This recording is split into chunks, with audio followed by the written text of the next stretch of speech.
All right, and welcome to episode 2 of the Mythopoeia podcast. This should be episode 3, but I had some recording issues last time. So I went and I shot an entire episode, and basically, I didn't get any audio. So all the content I created in that episode is there, but none of my commentary is. For better or for worse, that was back in July. It's September right now. September 22nd, in fact. Happy autumn equinox, everybody. Um, so I cannot remember what I said. Uh, Tabula rasa, I guess. So let's take a look at some of the new stuff we've got. Boop and boop.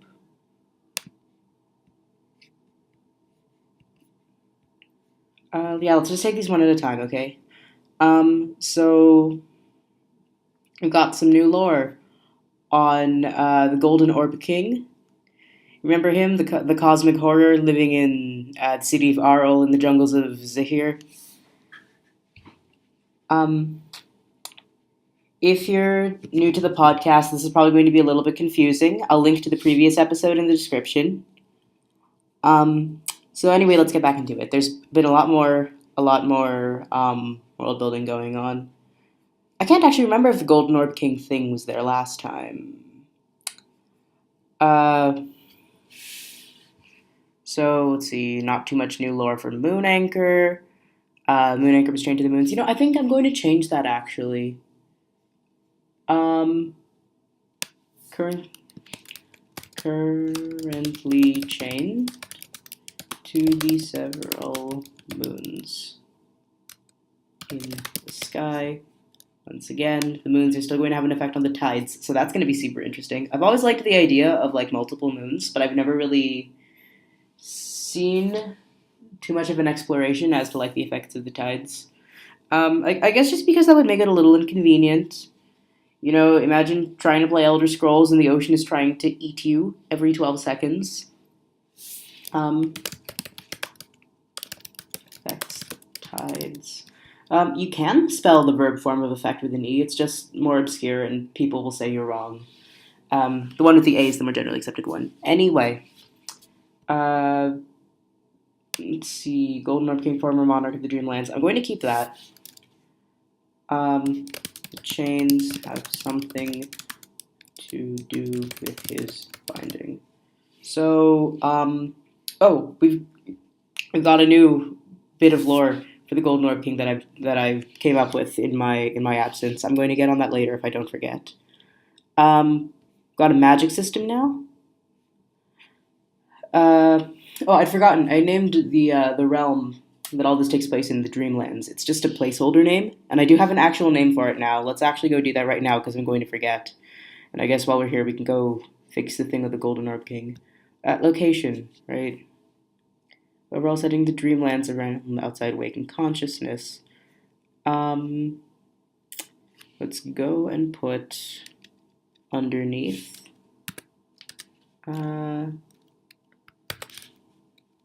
Let's italicize it actually. Now known as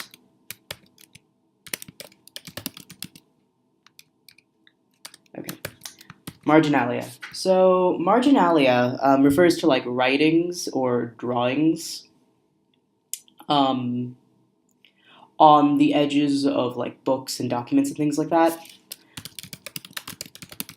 What I think of when I hear the word marginalia are these weird little drawings that appear on like the sides of medieval manuscripts. Things like knights fighting snails and um, that, whatever this is. Um, and like all this weird like surreal stuff. And I don't know what any of it means. I don't know if medieval scholars even know what it means. Um, Maybe these are just like margin doodles. Like I draw on the sides of my notebooks all the time. I'm not really sure. But anyway, so we got that. I'll get back to the Golden Orb King later. We got some new seeds. A couple things from Dreams. Two new characters. You can pause the video at this time and read those yourself. But basically, we've got these two characters, a prince and a princess. And we've got this cube containing the prince's soul. So we're going to see how that goes. I've got a few ideas for this. Um, Magic system. We have a magic system now. Reality, and I think we can start changing all instances of the Dreamlands to Marginalia. Marginalia is kind of fluid, and all its inhabitants can manipulate it in some way. This is kind of based on some of the things one experiences in a dream, and you don't think it's weird. So things like flying, things like being able to perfectly predict things, jumping really high and not thinking anything weird of it, carrying heavy things and not thinking they're heavy. These are all things that I've experienced in dreams. The big one, the big one is that sort of impaired reasoning that one has in dreams, where you can just kind of roll with dream logic. So we're doing that. Names are important. We'll get back to this in a second. People from waking reality, if they stay in the dreamlands long enough, will eventually manifest powers. I believe that was inspired by one of H.P. Lovecraft's Dreamland stories. Might have been The White Ship. It's the one about that man who's king of the dreamlands or whatever, and he's the most powerful dreamer, and in real life he's a homeless man living under a pier or something. So that's kind of what that's inspired by, and also because I want to have some characters who are powerful dreamers, for lack of a better word, and but they also know what waking reality was like. They probably don't remember it very well, but they do remember. And then we've got people generally die in the dreamlands because I think people should be able to die here. And then some history and politics stuff. We have princes and princesses now. I'm going to expand on that right now, actually. So going back to the two new seeds about the prince and the princess. Actually, let's go click on that again. If you didn't pause to go read that, I'm just going to go do it real quick. If you did pause, I'm very sorry. Two characters, street snooper who happens to be princess or duchess of an imperial province, and some kind of very vain-sounding prince. We're going to go add them to the names document. So let's call them the Princess Inquisitor. And I actually have some ideas for this prince character. I've been thinking about this. So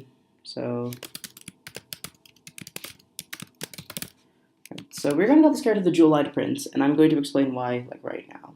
So actually, no. There's one more thing we need to do before we can get back to the Jewel-Eyed Prince. I'm really sorry about this. Super not organized. But like I said, I do try to keep it real. Locations, extras, questions. Oh yeah, locations, that's the one I wanted to open up. We've got a couple new locations now. Got 4 of them, actually. The Painted Sea, which I came up in the last episode and didn't really know what it was. As far as I know, it's just...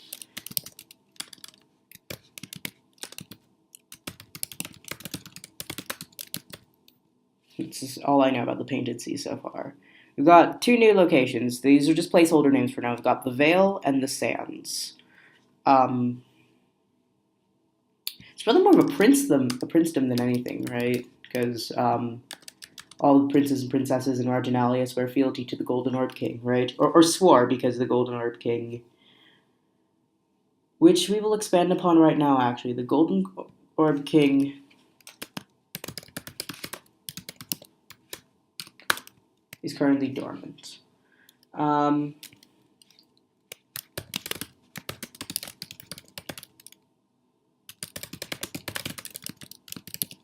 This is kind of reminding me of the Red King scene in Alice Through the Looking Glass. The one where the knight and Alice stumble upon the Red King sleeping in the forest, and the knight is all of reality is the Red King's dream. If he wakes up, you will cease to exist.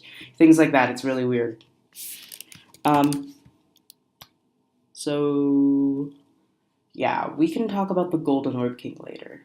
So we've got Vale of the Sands, the Wall of Ice. Separates the Vale from the Sands, probably created during Sandsvale War, Longhorn to Cross. Yeah. In fact, I think the Wall of Ice might have.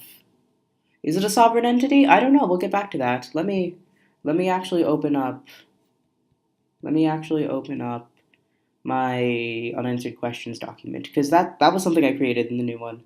Um, boop, boop, boop.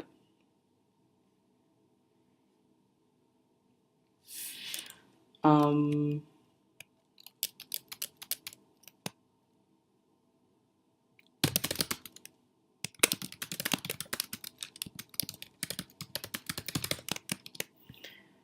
I think that'll be pretty interesting to explore. Um, if if we have time, if we can do all this in one novel, long novels exist. I think we can do it. Okay, so yeah, Wall of Ice, we got that. Okay, so now we're gonna talk about the Prince and Princess. In the last episode, I established that the Princess Inquisitor and the Jewel-Eyed Prince are the rulers of the sands. So let's talk about the princess first. I'm really racking my memories because this is from like 2 months ago, so I do not remember it very well at all. But we'll see. Okay, so she's the princess of the sands. Um, I remember the Princess Inquisitor was, she was mostly, an inquisitor. She was like the head of like this. I think she was the head of like some sort of secret police. And the Jewel-Eyed Prince is the Prince of the Sands. Prince of the Sands, largely in charge of actually running princedom. Because the Princess Inquisitor is always out secretly arresting people. So Princess Sands largely in charge of. So they're not actually like husband and wife; they're brother and sister. I remember that. Brother of the princess. Not quite like brother and sister. He's actually he was actually a construct. That's not a joke.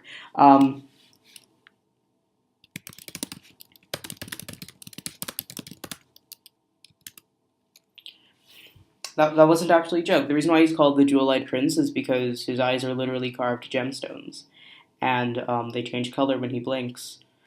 Actually, no, I didn't really decide on that bit of lore, and I'm actually going to change that right now.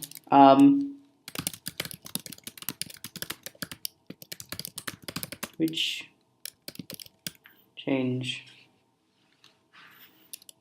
Um,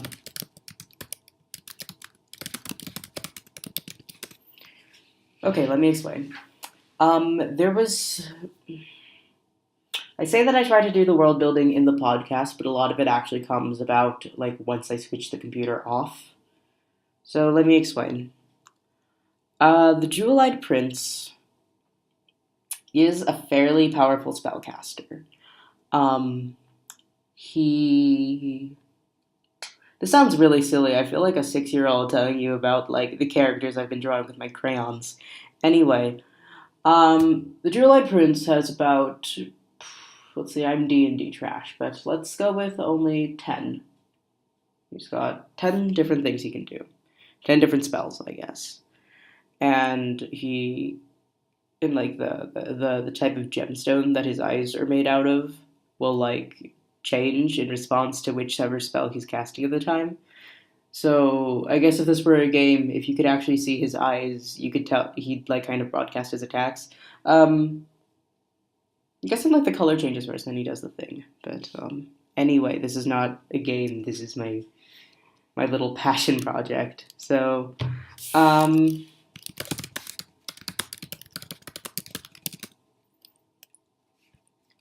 and now we're going to talk about the Princess Inquisitor. So Princess of the Sands. Sorry, sister of Jewel-Eyed Prince. I've decided that the princess, to balance out her brother being a spellcaster, is going to be like, sort of a fighter. Um,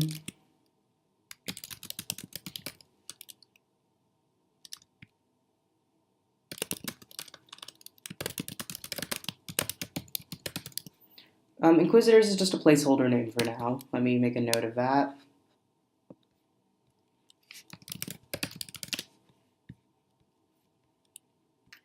So she's going to be more of a fighter. I'm not sure exactly what kind of weapon I want her to have, but I definitely want it to be something that can be wielded with one hand so that she can hold a lantern in the other. So fights with lantern and something.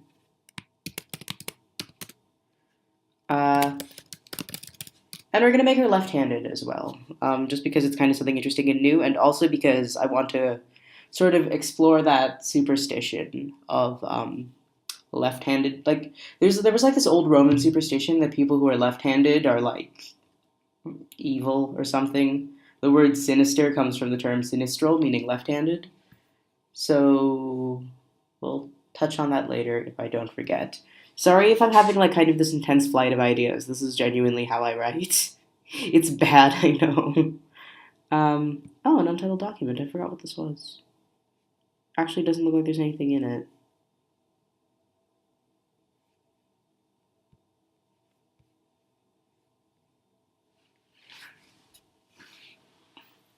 Let's see. Oh yeah, there's some stuff from like a roleplay I was in. I was talking to a friend, and apparently it's dead now. So in Pace Requia Scott. Seeds, world building outline. Oh, I totally forgotten. I don't know how I forgot this. We have a new character now. We have two new characters actually. So one of them, this is currently, and I'm sure it'll be for the rest of the podcast. This is currently my favorite character in the entire book. Okay, so mystery, right? Uh, Mystery is a girl who is meta aware. So she realizes that the reality she lives in is a book. Um, I'm not sure like how meta aware she is, or like if that's like something that develops or something that's going to happen later. But like, or I mean, or something that happens from the start. We will see. That's the reason why this podcast is here. So mystery is meta aware, um, but more importantly, mystery can see the reader. I don't know how I'm going to pull this off, but I will certainly try. Mystery can see the reader. She's meta aware, and I think there was like a third power she had. I think she had the ability to manifest books. Like she could find specific books, but it was more difficult, and she needed to like know the title and know what the book looked like. Um, and it was like more difficult than if she just manifested random books. However, that does mean that she also had like a chance to like get one that's like really useful or one that she shouldn't be able to have. So let's go write all that down. So metaware.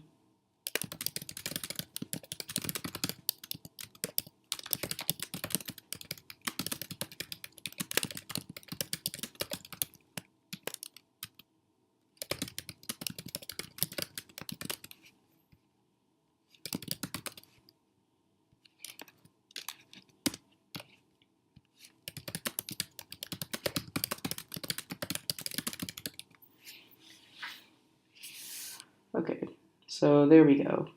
That's mystery. And our second character, um, our second character, and I will explain this in a bit.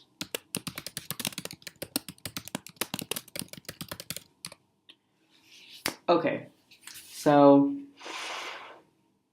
oh, hang on, I've spelled ophthalmo's name wrong. There's a second H in there. So painted ophthalmo. Give me a second to explain. So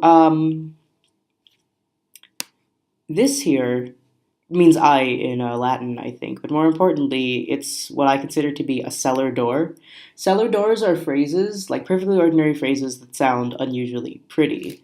It's been said that the phrase cellar door is an unusually pretty phrase, even though it's something mundane and even a little bit creepy, you know, when you think of cellar doors. So that's what it was for naming Painted Ophthalmo, but that's going to come into play later. So, what is a harbinger? This is going to go into. No, because I do have an answer for this question. This is going to go into. This is going to go into the world building one. Okay, so let's set up a new heading. Set up a new heading. Boop.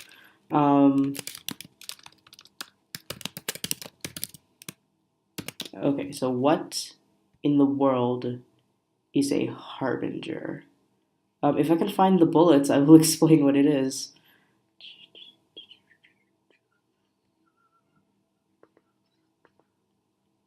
It doesn't usually take me this long to find them.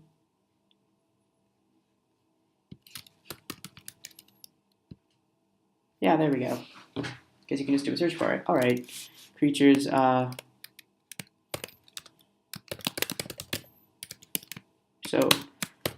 we do have a bit of a plot line now. Harbingers. Um, so the harbingers are basically the servants of the Golden Orb King. Um, their job is to kind of, how do I put this? Uh, Waking Reality and the Dreamlands, or Marginalia, sorry. Waking Reality and Marginalia are like two separate uh, dimensions, right? Or universes or planes of existence. The purpose of the Harbinger is to cross into waking reality out of Marginalia and basically establish a foothold for the armies of chaos. That sounds really dumb. I'm hoping things like this won't be as terrible once I actually start to write. King, Agents of Chaos, created.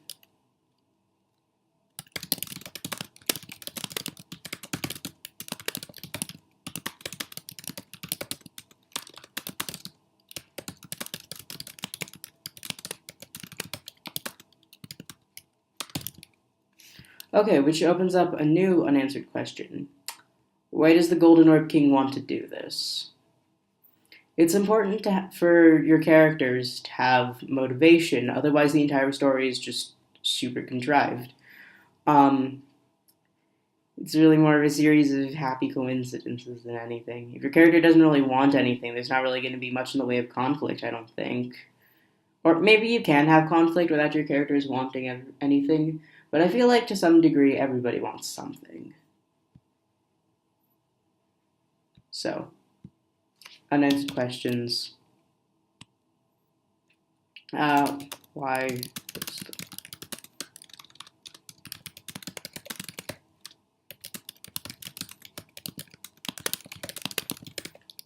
Okay, so why is the golden? And more importantly, why is the Golden Orb King asleep? Hopefully, an answer will come while I'm actually writing this podcast, and not while I'm standing in line waiting for my milkshake. Am I forgetting anything? Oh yeah, Painted Althon was a harbinger. We're going to talk about that later. I'm listening to myself speak, and I cannot help but think this is the most disorganized thing. The armies of chaos are currently winning, but I'm sure the princess. Oh, the princess represents order. I didn't catch on to that.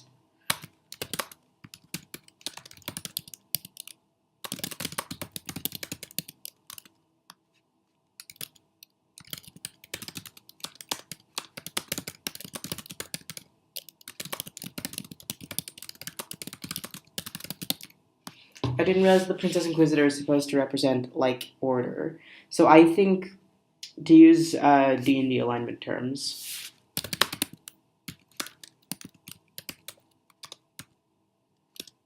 GN. Okay. So to use D&D alignment terms, yeah, you've seen these little tables, haven't you? The little, lawful to chaotic, good to evil charts that used to be all over the internet back in the day. Yeah, you remember those. Um, I think she's definitely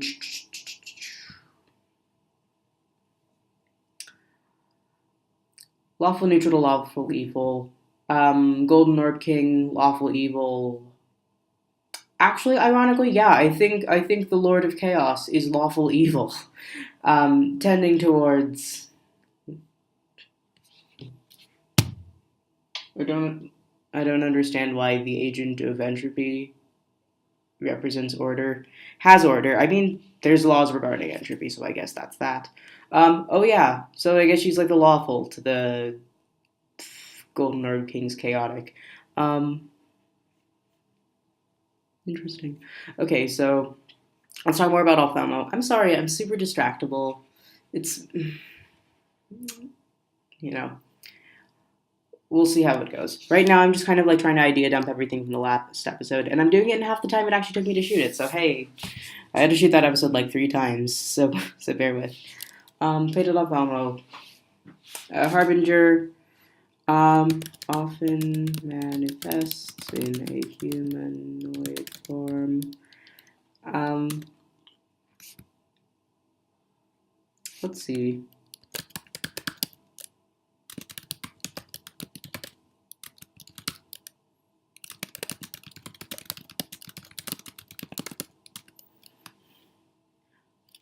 I believe every harbinger has like a unique set of powers, and there's like some sort of trial that they have to complete. Hang on, wait, no, let's write that here. Agents of chaos created across um, every harbinger originates in a pool of chaos. Basically, like a pool of chaos. This is starting to sound more and more like a Sonic the Hedgehog game or like some sort of B-list fantasy RPG trash. I'm really sorry. Hopefully, it won't sound as stupid once I actually start to write. Because like right now, this is starting to sound super dumb. But we'll get there. We'll get there. Um, every harbinger pool of chaos in a sunless place. Um, as chaos coalesces, harbingers devour each other until strongest ones remain. From there, they need to develop if I can spell their powers. Um,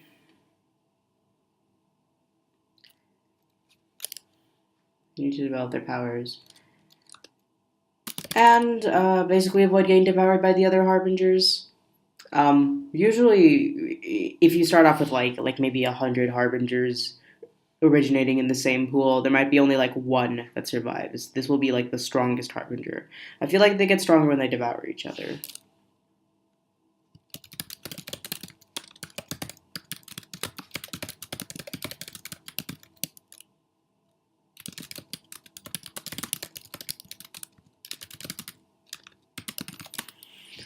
Um, let's see. So the point of a harbinger is supposed to kind of blend into waking reality.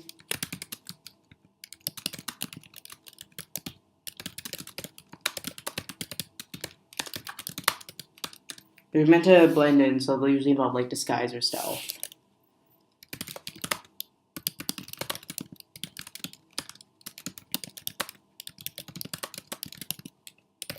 Okay.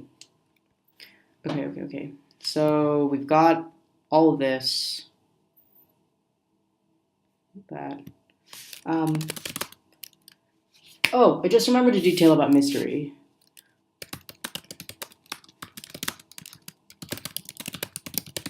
She's currently on the run. Mystery is from the Sands. She's a member of the Jewel-Eyed Prince's court, actually. So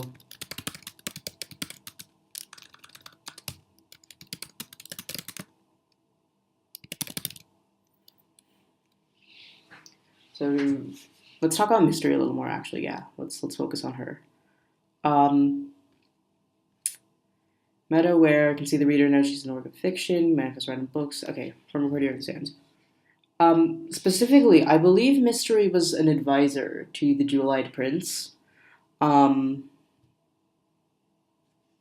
because of her ability to manifest books. So Mystery herself is quite intelligent.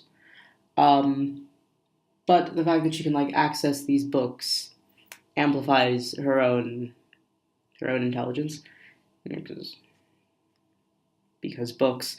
Because if there's something she doesn't know, she can go and look it up. because the internet isn't a thing here. I don't actually know how widespread literacy in Marginalia is. Let me add that. How widespread is literacy?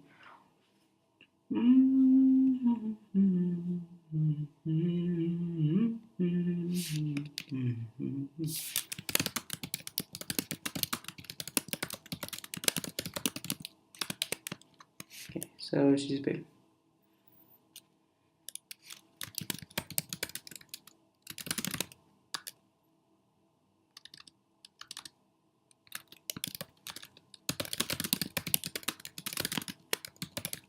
Okay, so I think that's everything actually. Um, Wait, hang on, I've got something. Um, so despite it being technically considered a courtier of the sands, I don't believe Mystery has a lot of autonomy.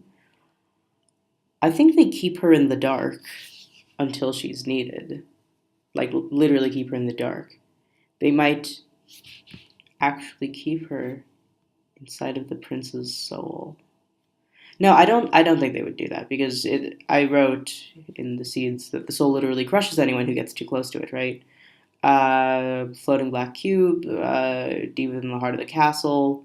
Anyone who stands too close to it instantly suffocates. So unimaginable events that anyone who touches it is drawn in and crushed like a black hole. So she. Oh, that might be why those enchantments are on. Well, if she's actually like inside the prince's soul, that's kind of strange, and I feel like that's putting in some symbolism I'd really rather not have in there. So we won't. We won't. Um,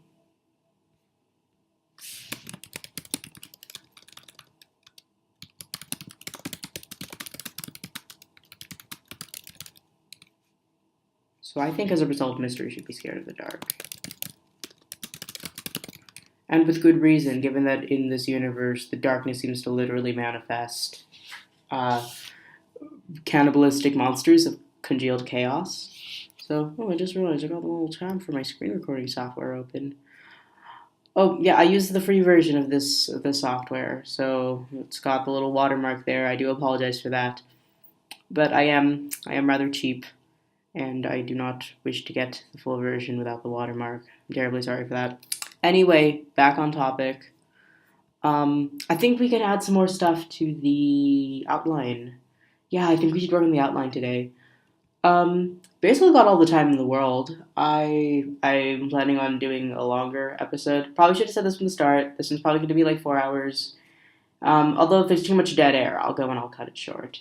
Anyway, we all know by the time you get this episode because there'll be the little timestamp. But outline. There we go. Home to a small village, a number of strange inhabitants. So let's think about that. Okay, so let's expand on the goes to sleep thing. I know exactly how she's going to do it because this is something I do to help me sleep. If I can't sleep, what I'll do is I'll switch off all the lights. It's good to sleep in total darkness. I used to be scared of that when I was a kid, but it's good to sleep in total darkness. So you switch off all the lights.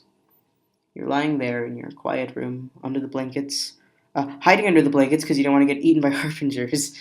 Um, but no, you're okay. So I'm sorry, I got distracted. You close your eyes, um, and you know how like the brain will create images and sounds in the absence of stimulation, so it doesn't like shut down. Um, if you close your eyes in the dark long enough, eventually like the subconscious mind takes over, and you start to see like these shapes drifting in front of your eyelids. Like I'm doing it right now, and I'm kind of seeing like a windowsill. A lot of them are just kind of like abstract forms, but you can kind of like decide what they are. You still maintain kind of some control over what they are, and you can like sort of move yourself around. So what I like to do is I like to just stare at them until I eventually fall asleep. If nothing else, it keeps my eyes closed. So um, sometimes, like because you do have that control, you can kind of make hallways and things like that. So what I'll always do is I'll close my eyes, I'll wait for the images to come on, and then I'll kind of like shape them into like a hallway or a doorway, and I'll go through it and I'll like look around at everything. Um, so I think that's how she does it.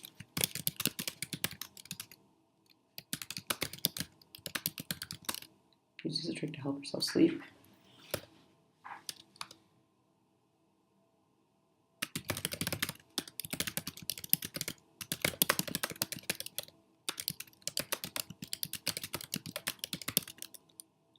Closes her eyes, watches the images her brain forms.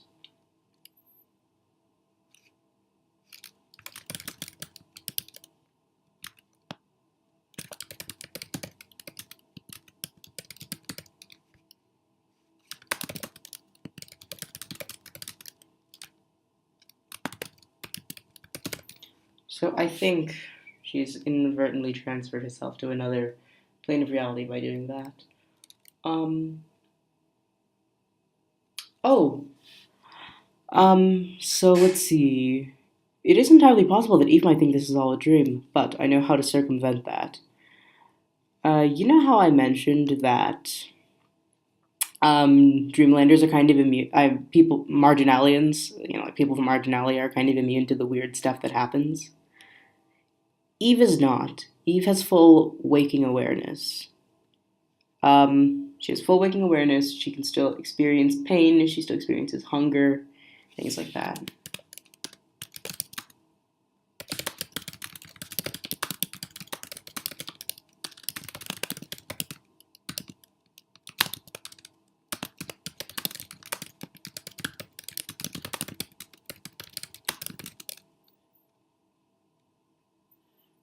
Can experience pain, hunger.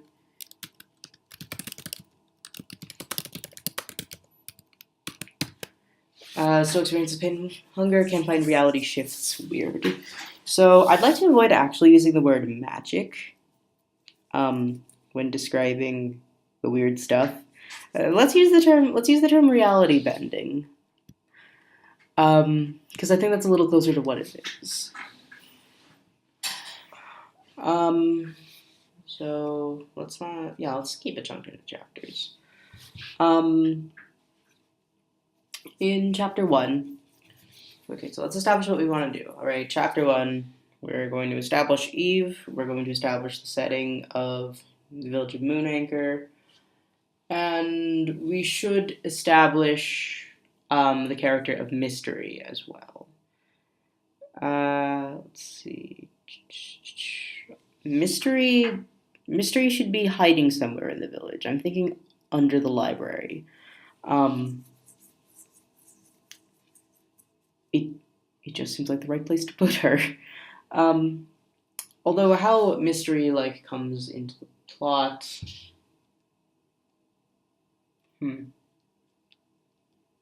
Okay, so how about this? Under the library doesn't mean in the basement of the library. It means the library's built on stilts. She's underneath the deck. So she's basically been camping on Moonanchor, trying to hide from the Princess Inquisitor. Yeah, let's go with that. So, small village, number of strange inhabitants.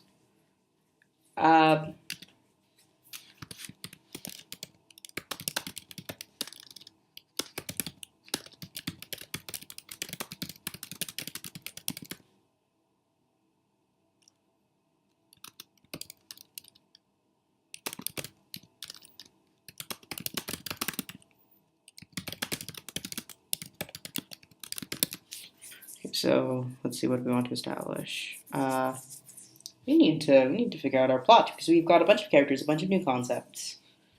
We don't really know our plot. So we established the mysteries. Let's see, mysteries on the run. Doesn't want to go back in the darkness. Okay, unanswered question time. Who actually is Mystery? Why is she meta aware? Why is she a member of the Princess Court? Why is Mystery meta aware?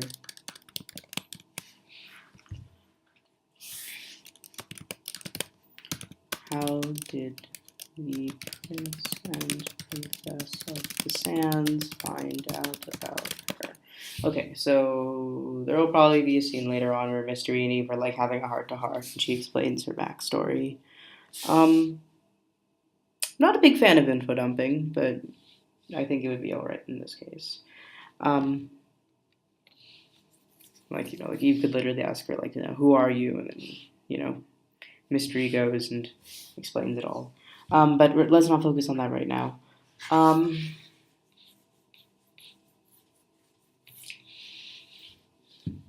Here, I think I'm not getting anything. I think right now we should try to establish a character motivation for the Golden Orb King. Yeah, let's do that. That sounds like a good idea. So, Golden Orb King, I've already established that he's kind of like a cosmic horror, right? Um, I think he's got kind of like that Lovecraft elder god thing going on, where he doesn't really have like morality in the way that we think of it. Like, it just has like this completely alien concept of morality because his mind doesn't work the way a human's does. I think he operates at like such a high level of consciousness that it's incomprehensible to human beings. Yeah, that sounds about right. Um, I think I did say in the names folder last episode, the Golden Orb King is basically a god, right? Can see beyond the veil of reality. Oh yeah, see beyond the veil of reality. I remember that means that he can see the reader as well. Has Mister even touched by the Golden Orb King? That's interesting. I never thought about that. I'd completely forgotten the Golden Orb King is meta aware as well.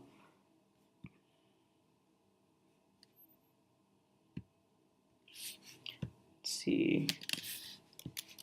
Does it have anything to do with the Golden King? So I think the Golden Orb King created Marginalia, actually.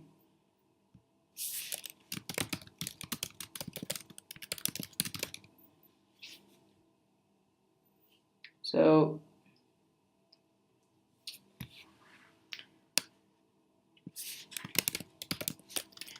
So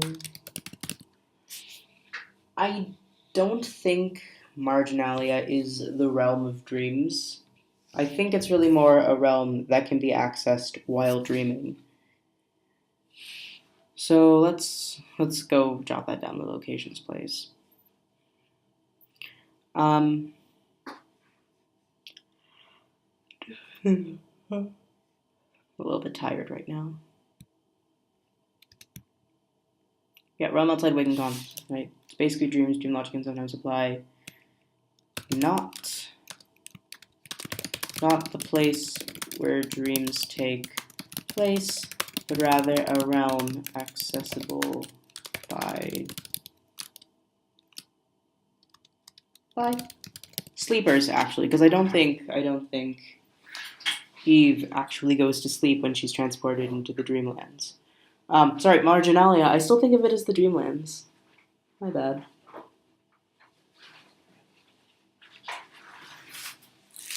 Excuse me. Just gonna.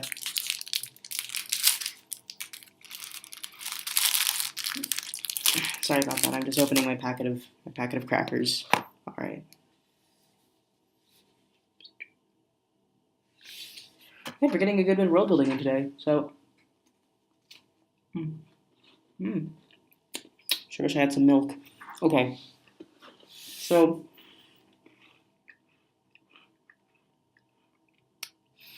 let's take a look. Known as Marginalia, but accessible by sleepers. Okay. Yeah, we should work on a motivation for the Golden Orb King.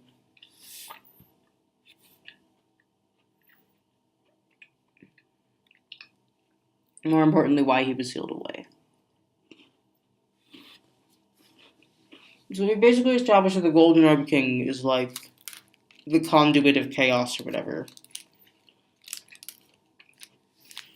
So,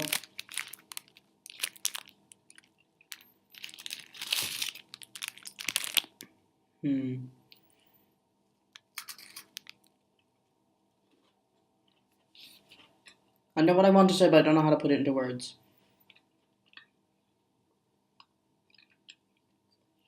I think what happened was he was like too chaotic, and so the most powerful people, like the Princess Inquisitor and the Jewelite Prince, and maybe some of the other princes and princesses, kind of like rose up against him and like sealed him away.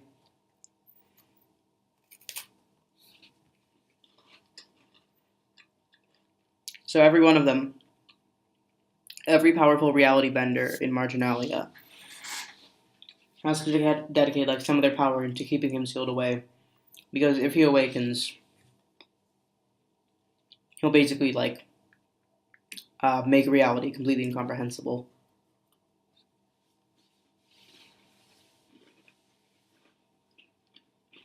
I don't even know if he needs a motivation. I think I'm taking back what I said about a character needing motivation. I think he has his reasons, but they're completely incomprehensible to the human mind.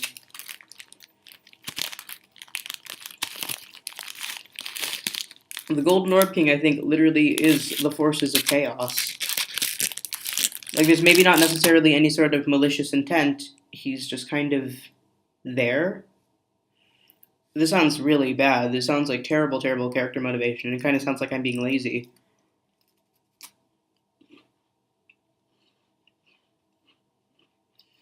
But think about the gods in like a Lovecraft, like Yog-Sothothery Cthulhu cycle kind of thing.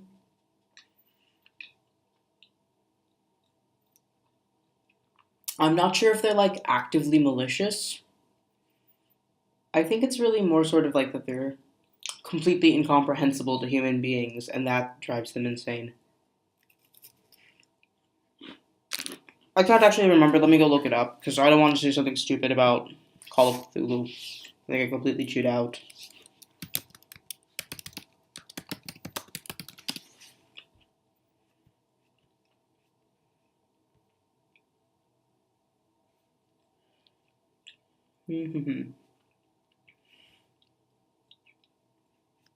Publication history, legacy, games, politics.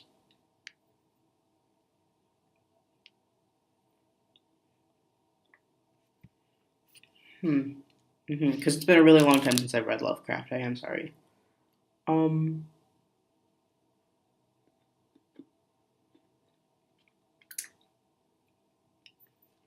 I'm trying to remember. So Cthulhu was basically dead, I think, when Call of Cthulhu starts. He just like wakes up from his slumber of uncountable eons, as heralded by like the insanity cults. I think like just the fact that Cthulhu exists is what drives people insane, not necessarily any sort of like willful corrupting influence. So yeah, I think that yeah, let's go write that down. Golden Orping's motivations are completely incomprehensible to humans. I think that actually makes it scarier. There's nothing scarier than the unknown, and Golden Orb King isn't going to deliver a villain speech. He's just going to turn reality into a spire of gibbering flesh spires. It's just a spiry spire, right? Just spikes coming off a bigger spike.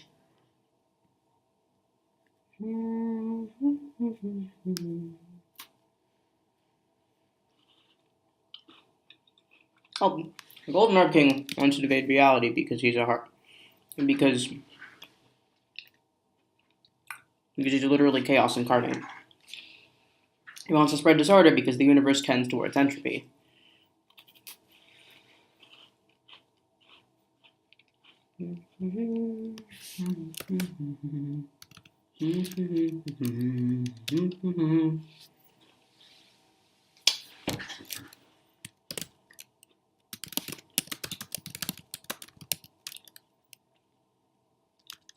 So it's not that he wants to spread disorder, it's just that he kind of, because he is disorder.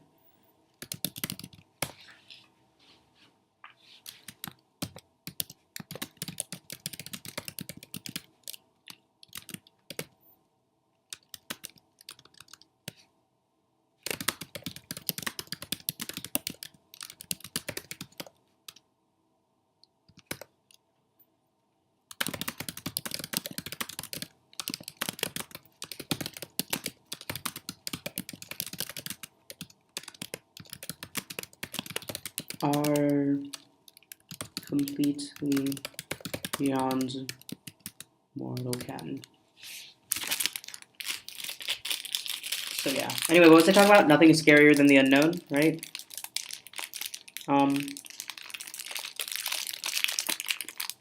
Well, I mean,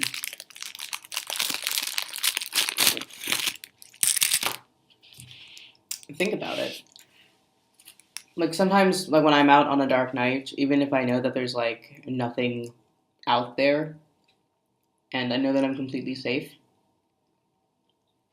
you can't help but wonder what's like out there in the darkness, and then you start getting kind of scared because your mind starts coming up with all the worst possibilities. Then when you try to rationalize it, your mind goes, "Oh, but what if you're wrong? What if there actually is a murderer waiting in the alleyway?" And you don't know. There could not be, and the mind tends towards could be. Anyway, sorry, I'm just kind of rambling.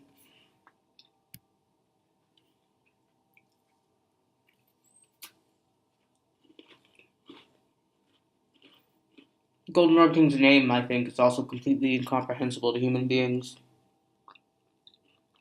So that's why they just call him the Golden Orb King. It's the level of communication higher than what humans are capable of. I think we've thoroughly established that Golden Orb King is an incomprehensible monstrosity. It's probably not even from the plane of existence that Marginalia exists on.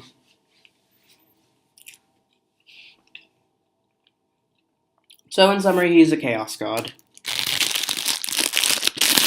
Insofar as an unfeeling agent of chaos can be called a god. Anyway, what were we talking about? There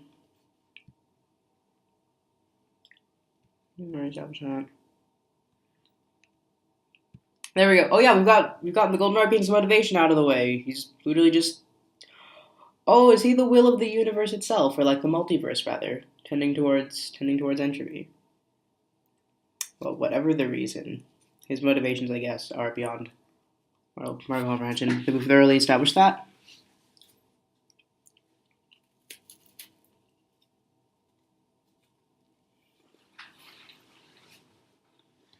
I'm going to get more crackers.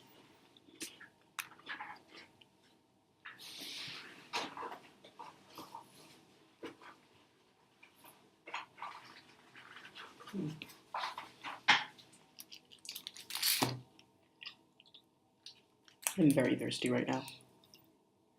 So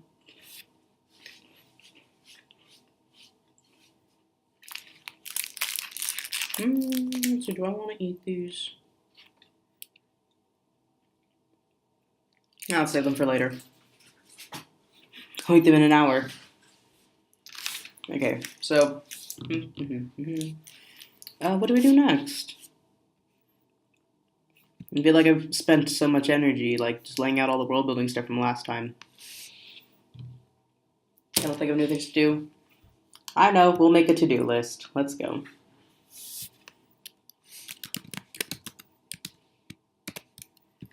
Let's see, establish a motivation for the Golden Orb King. Done.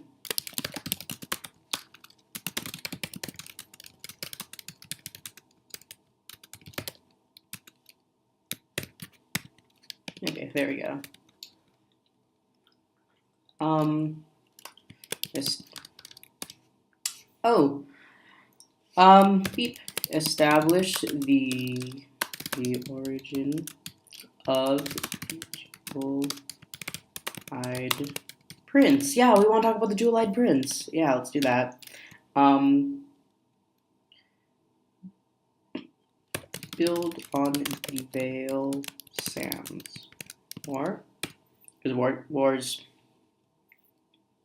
wars happen for a reason. Any number of reasons. Do I want to eat my crackers? I'll eat one. Happen for any number of reasons. Wars don't happen just because. There's always a motivation behind it.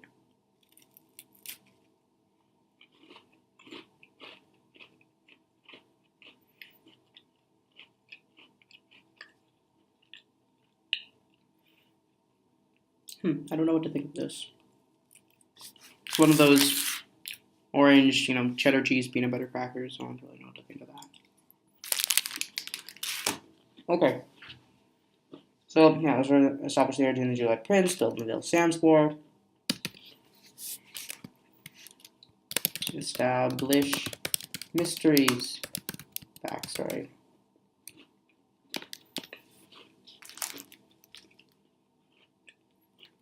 I think Eve's backstory should be left deliberately ambiguous. Not because I can't be bothered to come up with one, because I can come up with Eve's backstory. But Eve is meant to be a blank slate.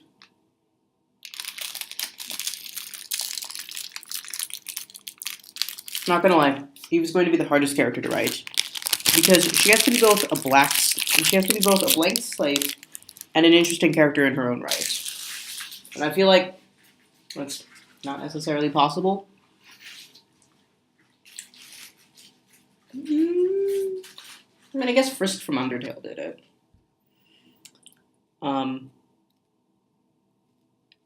So yeah. Right. Eve well. Okay. Yeah, how I said that was going to be my last cracker? I lied. I got a second one. Okay. Ville Sandsbourg.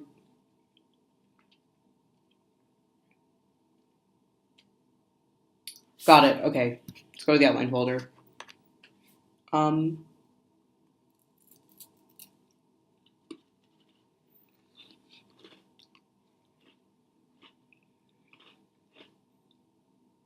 Okay. So, forgive me if these are kind of terse, but I think it should just be like a very, very rough outline of what happens, and then you can fill in the gaps in between when we actually start the rough draft. The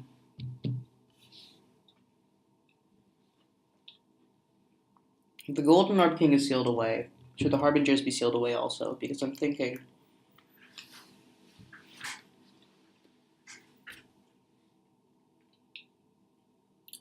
of having either a Harbinger attack or having the Princess Inquisitors come to Moon Anchor. I'm leaning towards the Harbinger attack, actually. Because I think Mystery has been pretty good about evading the Inquisitors so far.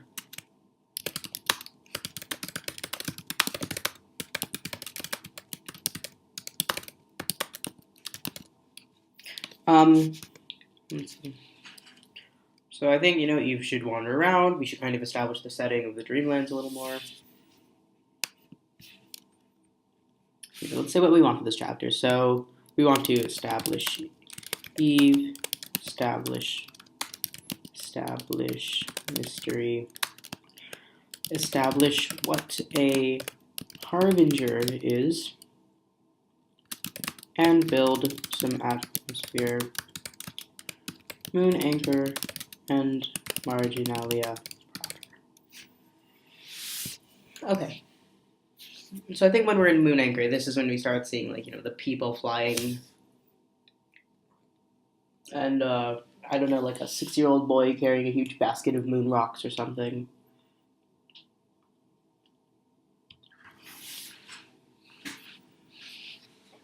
So, Harbingers attack the village. So have them steal a boat and then narrowly escape.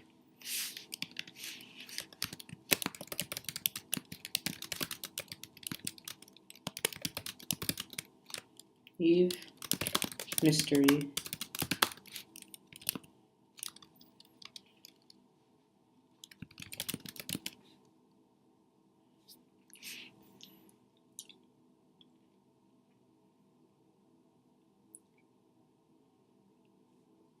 Wait, I've got it.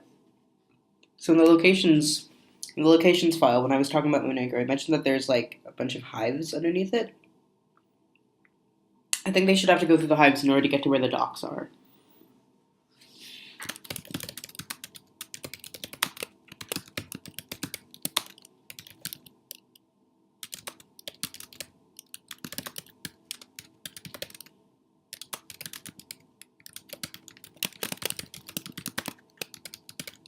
Okay, there we go. It's our first chapter. Chapter 2. So let's see. Obviously, at some point, the boat is going to have to land. I don't think either of them would know how to pilot like a sky boat. So it's going to crash. So boat crashes down. You want it on the ocean, somewhere populated. Let me think.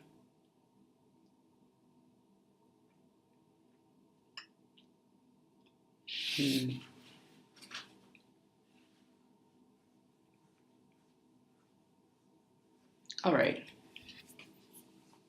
So we can have the boat. Oh, we can go and start building a little bit on what the painted sea is. So the painted sea is just like a really colored ocean, right? Ooh, hang on, I just remembered something. Something I kind of wanted to explore. So it kind of has to do with what lives in the painted sea.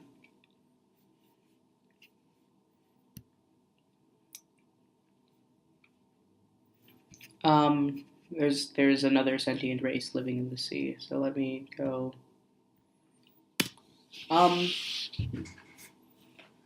So I've been thinking about like one of the little sub conflicts that's going on. Um, so the painted sea doesn't look like paint as so much it looks like liquefied aurora borealis, maybe in some parts liquefied fire. I think these would represent like different parts of the painted sea and the different factions living therein. So I want to have like one race that's like people made of fire, and the other that's like people made out of auroras, and they're constantly at odds with each other. Now let's do that. So let's not call them Aurorans and fire people. Let's call them and placeholder names. Yeah, those are very useful. So let's put fire people and Aurora people. Eventually, people have a name. We're not calling the Aurora people Steves after the celestial phenomenon. It's like the purple streak racing across the sky.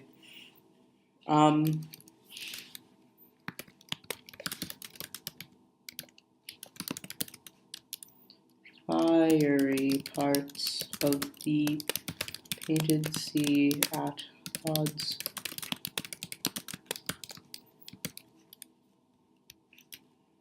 So I think there's some parts of the painted sea that are very hot, and those are where the fire people live. And then there's cooler parts of the painted sea, and that's where the Aurorans are, because auroras occur at the poles, or close to the poles. It's a bit colder there. Live in the cooler parts of the painted sea at odds with the fire people. Okay, so there we go.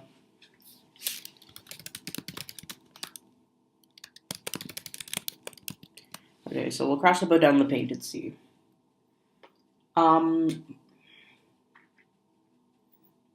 think Marginalia should have like one large landmass where Zahir, the Vale, and the Sands are all located. You've got the wall of ice running between them, and you've got a bunch of smaller islands. Moonanchor is the only one that's in the sky, but there's a lot of smaller items that are in the ocean. Smaller islands, excuse me.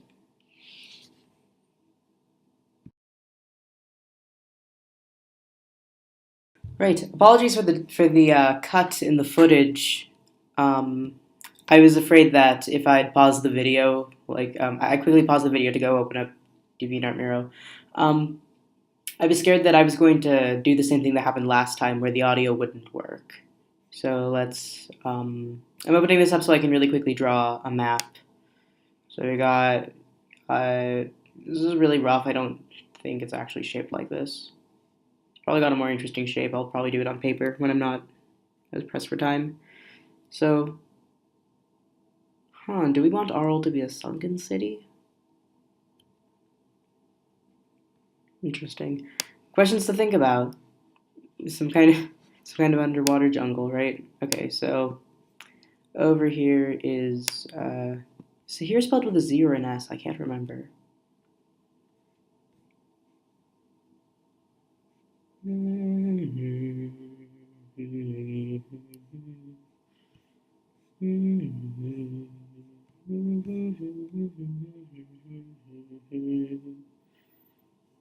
Oh, it's spelled with an X right here. I think we changed that, didn't we? Because of like a Dungeons and Dragons thing that happened. Bean seeds. No, it's still spelled with an X.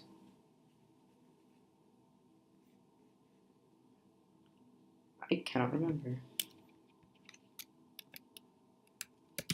I don't remember telling you the next. Oh yeah, because I think it's here with the Z was that was the Wizards of the Coast thing. Okay, so right here is Zahir. I just listened to the recording of the first half of this video, by the way, because I saved this as a different video file. The eating noises are super gross. I'm really sorry about that. I'm gonna not eat while recording in the future. Eating noises, yeah, the eating noises are super gross. So maybe like have like a mountain range right here, because I want there to be a mountain for the river that carved the veil to go through. So here's the you can do this in a different shade of blue. Here's the Veil's river coming down from one of the mountains. Like I said, this is like super rough. And I'm not a hydrologist or a geologist or anything at all. So forgive me if this isn't very good, not very accurate. And this is a place where reality is prone to fluctuations, and order is a suggestion. So I don't think it matters too much how true to life the geography here is. So here we have the veil. We'll color it green. And here we can color gold, of course. This is where the Golden Orb King lives. Gold. Oh, that's a really ugly color. Let's beep. There we go. That's much better. And one in there because I'm sure someone's going to. There we go. So the veil. I'm going to need to mark out where the wall of ice is. Wall of ice, let's just maybe flick what 5 miles wide. So if we go the veil is significantly larger than the sands, I think. So I think the sands are here in the south. No, thank you. I will just screen cap this. You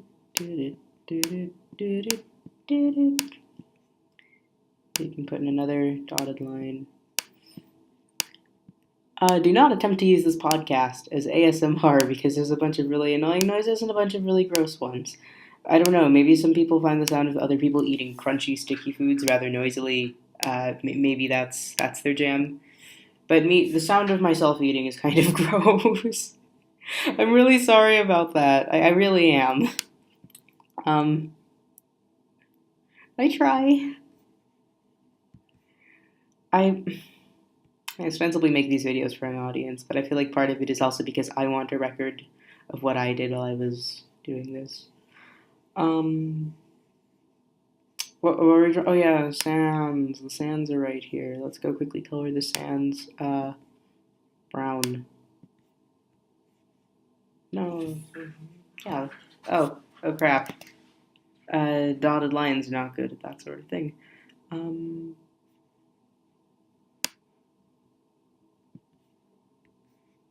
Crap, I didn't think this through. Okay, so let's just, yeah, shouldn't have done the wall of ice, dotted lines if we're gonna go and color code everything. There we go, there's the wall of ice.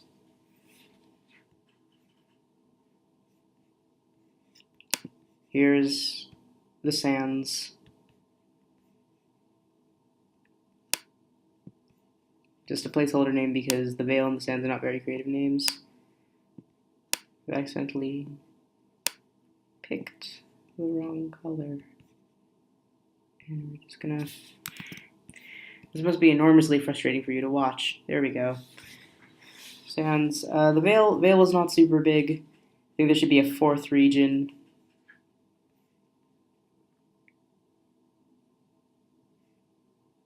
Oh, the sands is completely... I like the sands being completely blocked off from the wall of ice. Completely blocked off from the rest of the continent by the wall of ice. So let's have Vale. There's the Vale. The other half of the Vale will only extend as far as this. So all this is valley, and then there's like the mountain range to the north. Boop.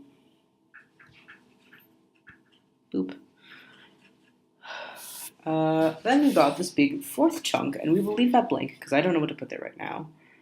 Moon anchor is suspended above, and then we can have some little islands. Painted sea is over here.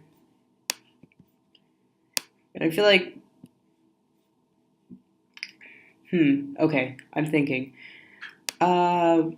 Marginalia is maybe like just the name of this island, the surrounding territories, but I think the Dreamlands, because I can't think of a term for this right now. The name Dreamlands is super convenient, but I don't really want to steal Lovecraft's name for what it was. I want to have something original. So, here we go. Open up the to-do list.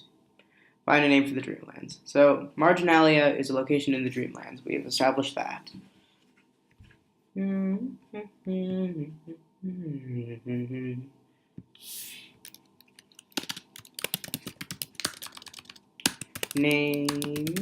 where Marginalia is located. Okay, there we go. So we got this nice big fourth chunk, and we will save that for later. We will leave it open. Ooh, hang on, I have an idea. So people have to leave the sands, right? People do. I think the river right here runs through the wall of ice. The wall of ice, I think, was constructed by the Jewel-Eyed Prince. Or maybe the prince's father or whoever created him. Oh, right, I'm gonna have to go back and talk about why the Jewel-Eyed Prince are brother and sister if one is made of meat and the other is made of stone, right? I'll get to that in a second. So there's like a lake right here. There's a lake. This we'll talk about later, and then there's various other small islands. Let's go draw a few. This will be useful, I think, because I don't really know what I'm doing. But if I can look at the map and be like, oh, there's something right here, because I like having things that are already there that I can go and build off of. Because I can go and be like, oh, that thing I drew frivolously, I can use it now for something serious and important to the plot. Maybe like a little semicolon right there. Let's go redraw the islands that are like too overtly sperm shaped. That one is fine. It's really more like a tadpole than anything. This one, whoop, I think we should split into two islands.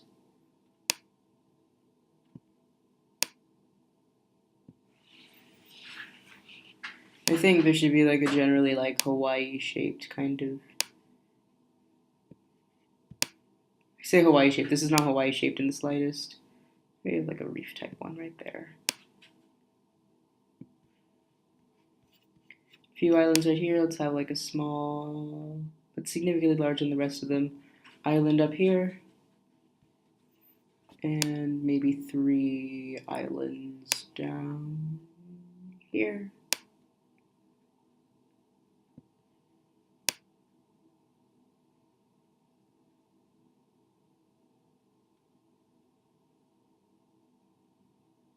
Okay, there we go.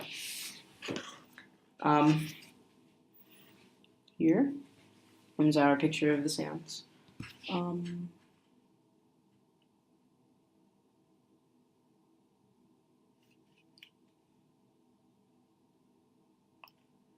And we'll come back to that later. Might save it.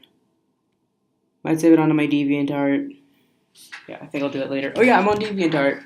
I'm on DeviantArt and Discord and Google and YouTube, and that's about it so far. But anyway, we don't want to talk about that. We want to talk about something else. So I'd completely forgotten what we were talking about. Oh yeah. We're doing the outline, right? We're doing the outline. Focus. So we got our nice little map. Hopefully that'll. Let's see, where do we want it to land? We can land right here in the ocean. Ooh, okay. So depending on where they land will determine which part of the world they can get to first once they get to the Marginalia mainland. Hang on, let me open up the seeds because we still need to have the original locations. Chaligan, Valoron of the Clouds, and what was it? The one in the swamp. I can't think of the name of it right now. Yeah, wait, no, there's Chalagrin, Discomgary, Valoron of the Clouds, and Acme.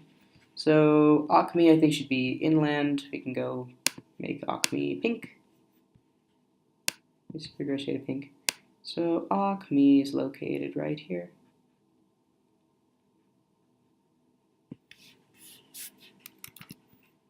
Acme is going to be drawn in a less repulsive shade of pink. Yo, I think this island over here is Acme. Let's make this island Acme. Let's make this island Acme. Let's save that one for later. That island looks important. Maybe this is the place where the Harbingers come from.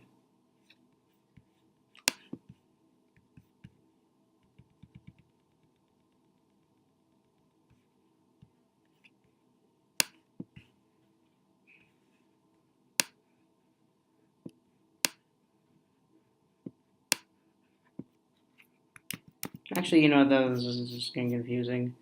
Let's color that island black to indicate that, hey, there's Harbingers there.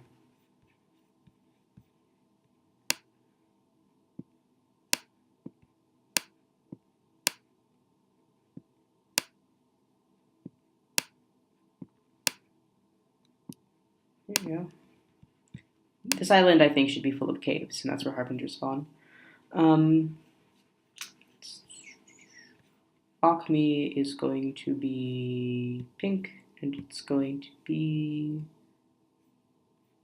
all of these islands, actually. Yeah, let's make an entire archipelago. Why don't we? Land of Round Softs. Whole archipelago. Split this to 2 islands. And then we can just keep on filling everything with paint. So, whoops.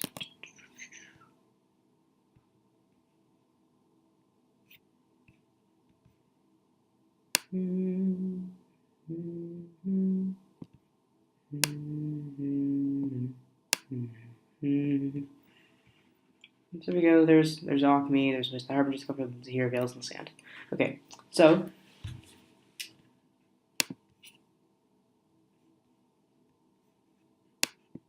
what if there was just like a house like inexplicably in the middle of the ocean? Yeah, let's just put a house inexplicably in the middle of the ocean. That I think is the potential for an interesting scenario depending on who's living in that house. So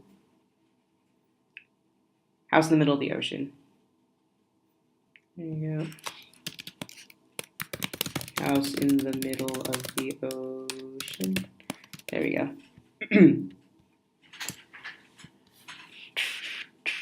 So where they land will depend. I really don't know what to do here. Like, I don't really know where I want them to land. Okay, tell you what.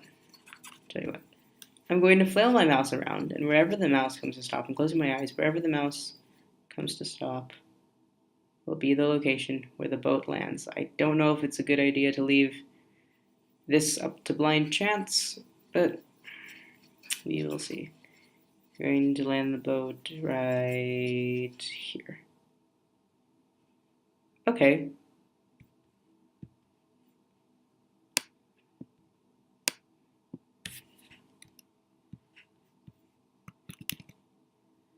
This is where the boat lands. So we can go south towards this island or north towards this one. I think there should be a city on this big island right here.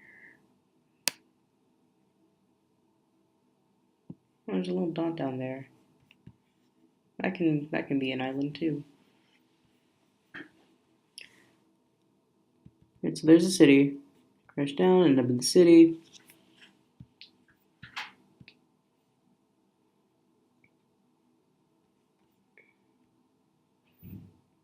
Okay.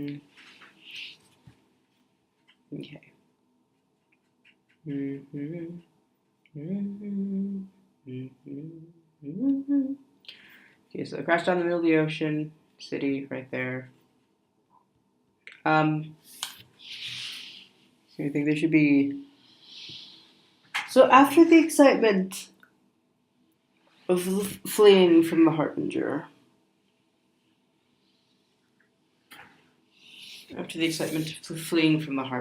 you definitely crash down the middle of the ocean. There should be a slower scene right here, where Eve is like incredibly baffled about what's going on. Mystery fills her in, but not really.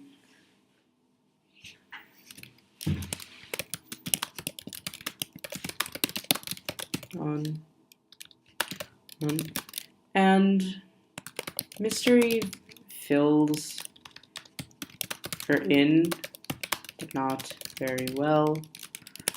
Over here is like a slower scene where they need to get their bearings. Oh, this is where we can start establishing some Dreamlander powers. Mystery, I think, has the full gauntlet of the standard little Dreamlander abilities. I think she's one of the more powerful Dreamlanders because she can have more than one. There's a term for that, actually. Powerful. Here. The more powerful a reality bender is, the more lucid they are. There we go. It's just called lucidity. So Mystery is quite lucid. So Mystery can use her uncanny Dreamlander abilities to go and Mystery uses her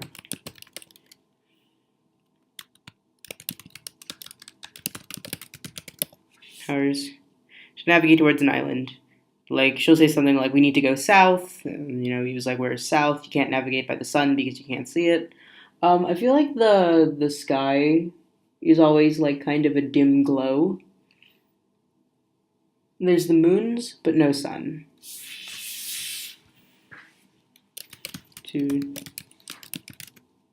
To this island down here. So we're going to need to name this island. See if there's anything in my extra ideas. Nope, that one is completely blank. To the island of X, where this of Y is. See, okay. And I think here is where we should start fleshing out the character of the Dreamlands, and we need to establish the Princess Inquisitor. So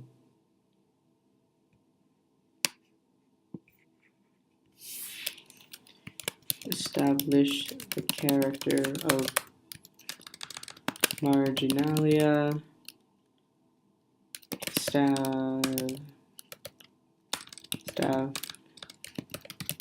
magic system, further establish Mystery's powers, and introduce Princess Inquisitor. So we'll go to the city. In this city, They briefly encounter, but escape the notice of some inquisitors.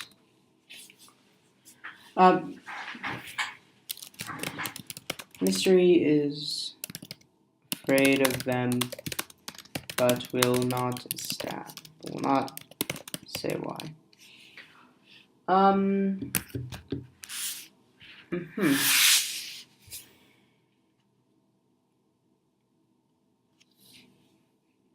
Notice of some inquisitors and mysteries afraid of them, will not establish why. Give me a second to think.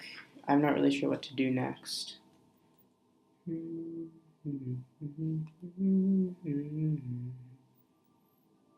So, they're in the city. Eva's probably going to ask what they're doing there. Mystery might say something about, like, needing to make landfall.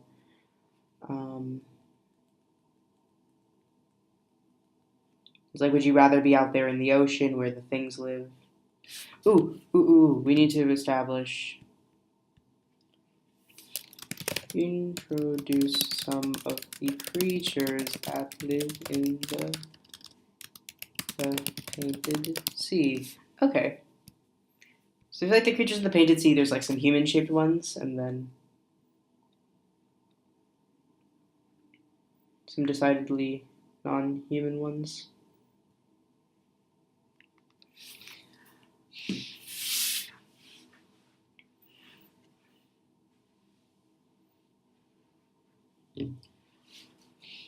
Alright.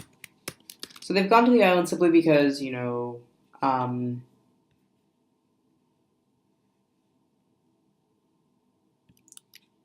order to avoid an encounter with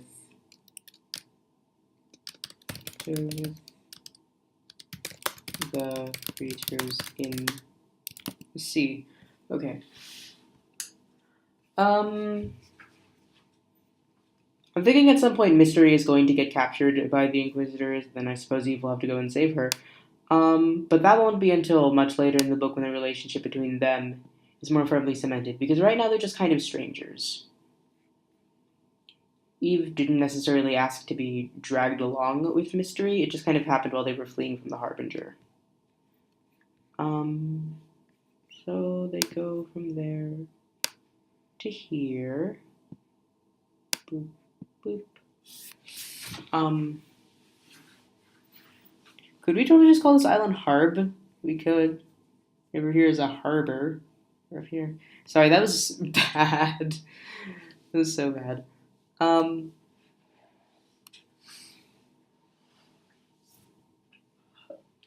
sorry, I'm really having some difficulty thinking of, like, plots to make happen. I think what would be best is, like, to know what I want to happen and then make it happen. But this is hard. I don't really have any time to think because I'm ostensibly doing this for an audience. So...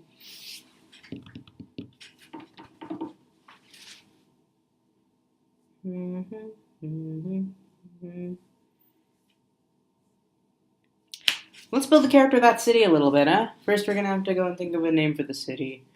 Speaking of thinking of names. Let's open up the creatures list. Here is something we can do. I don't know what they are.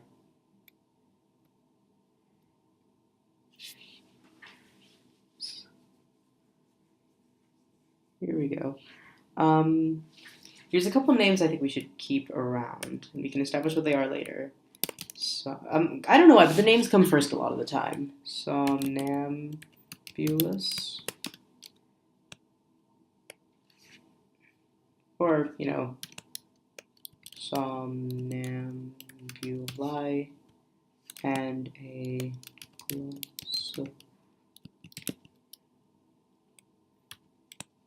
okay. So I don't know why that just popped in my head right now. Somnambulous. It's derived from the term somnambulation, which is sleepwalking, and then glossolalia is speaking in tongues. Um, hey, maybe that's what the Aurora and the Fire people are. No, we'll do something like that later. You know, if the outline isn't working for us, we can go do some more world building instead. Uh, oh, one of these is definitely gonna have to be glossolalia. Maybe that's glossolalia. Yeah, let's make that glossolalia. Glossolalia is dark purple. So let's really quickly label these places. This is gloss.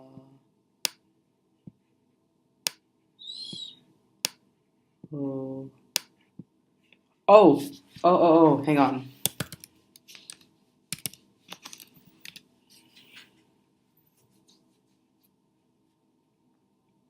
City of Mirth and Lotuses, since that's to this land. Um,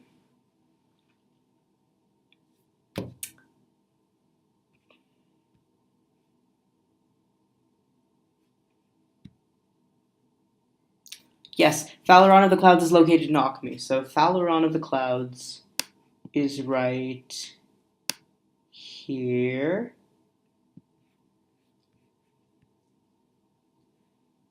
Chalagrin in the swamp of Chalagrin. Oh, sorry, the marsh of Chalagrin. Chalagrin, I think, is located in the southern part of the Vale. So let's make that kind of like a gross greenish blue color.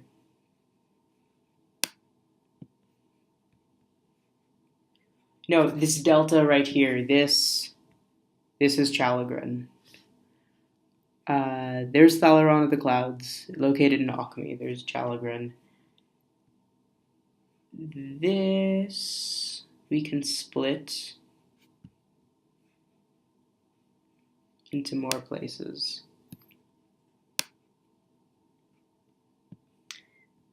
This, what's a good sad color? Let's go with gray. This is Discomgary, right? Ooh, hang on. There's Discomgary right there. Maybe all of this. No, not all of that's Discomgary. But we can stand to make it a bit bigger. Let's make it that big. So here is Discomgary.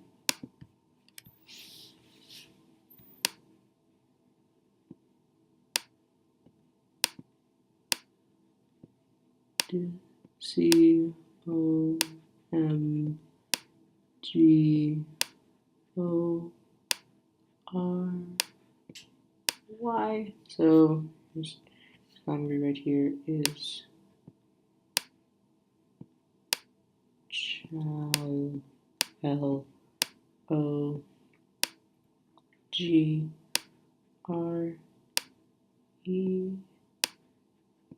Okay.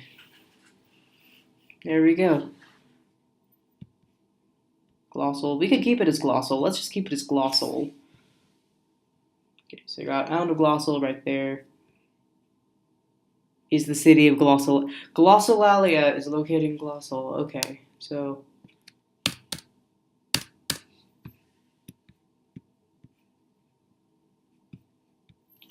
Okay, we're making a bit of progress. This is interesting.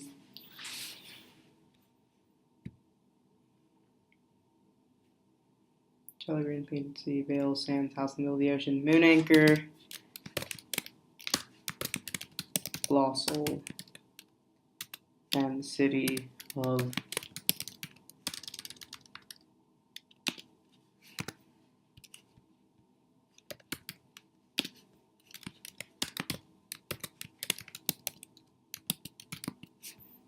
Glossolalia. Yeah, there we go. We're getting somewhere. Okay. Yeah, this is awesome.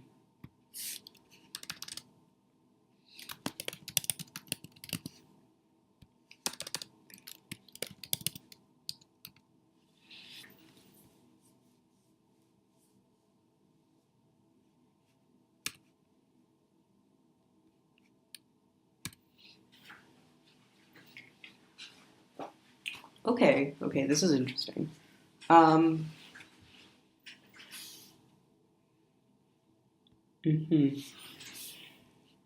Talk about being scared of dead air, but I know in the later episodes there's going to be a lot more dead air as I'm like typing the story. Also, I hope that me like slowly repeating what I'm typing isn't super annoying. Um, Once again, I am doing it to avoid dead air, unless you particularly like the sound of me typing. I mean, if you're watching these for ASMR, I don't necessarily have the best microphone for it, but no more eating though. That's gross. Um, glossolalia right here. So around the clouds. We were gonna label alchemy, right?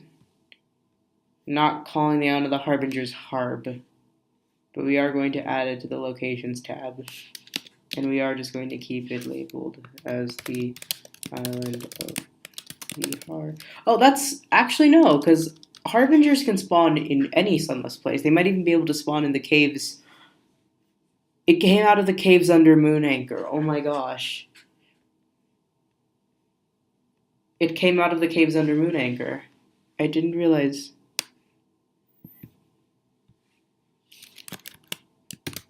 Came from the hives under Moon Anchor. Oh my gosh, I didn't realize that. Okay. Wow. They spawned under Moon Anchor. Okay, let's leave that delivered. Let's not state that out right until later in the book. Okay, wow, that's cool.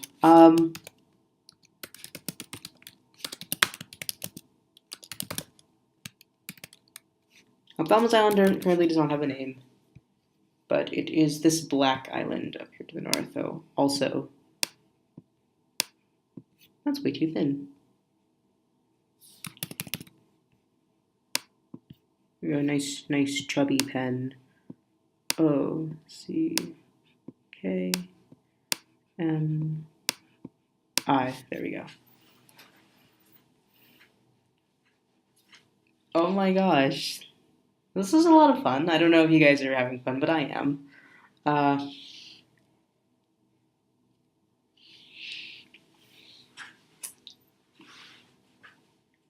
this is interesting. I am interested.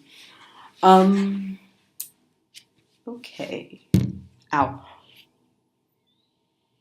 Sorry, I bumped my elbow against the table. What were we talking about? Okay.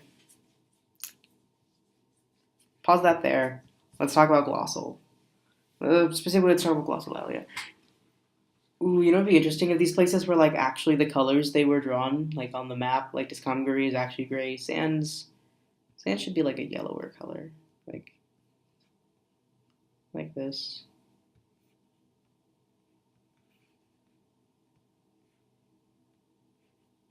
Draw it like that. So here we can keep it gold, and then though it is a jungle, right? Even the jungles over here. We're going to have to put Arl, City of 10,000 Spires, somewhere in.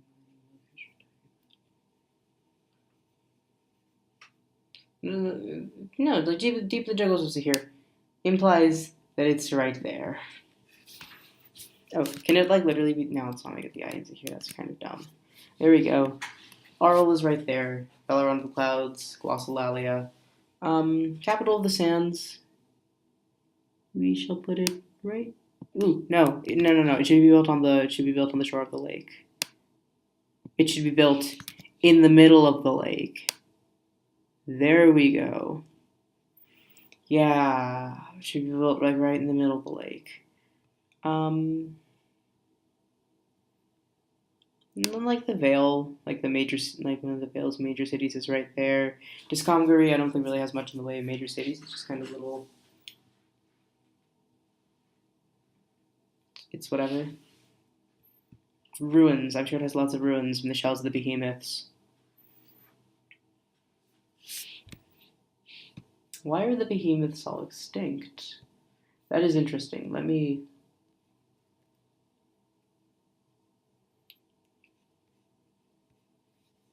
Unanswered questions. Here we go.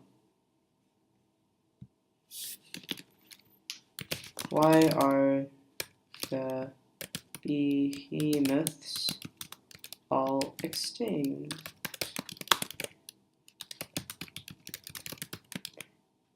I was thinking earlier in the podcast, I was talking about how some medieval marginalia has like the knights fighting snails, and they were killed by knights, weren't they? Um, yeah, let's do that. Creatures. Oh, hang on, I don't have a behemoth. And yeah, let's go in the names tab, actually, right? Let's keep it as names instead of characters, because I think it fits that the whole names are an important thing. Mystery. Mystery has a false name. Mystery is not her actual name. Let's see, Mystery. Is the name Mystery a reference to the Whore of Babylon? Um,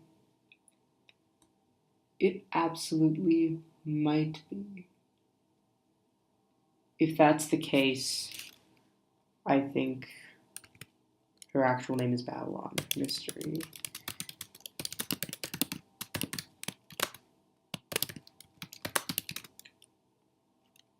Oh, and as a bit of an aside, uh, I think when she was a courtier of the sands, she would dress in like the red, purple, and gold of the Whore of Babylon. Now she just wears undyed wool because she's on the run.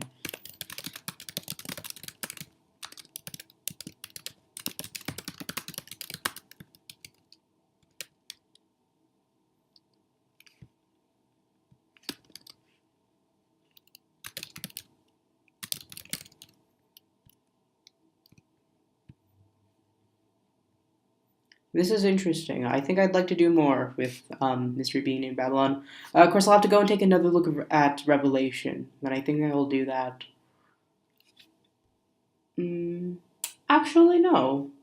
I said I wanted to do all the world building on camera, so yeah. Let's go.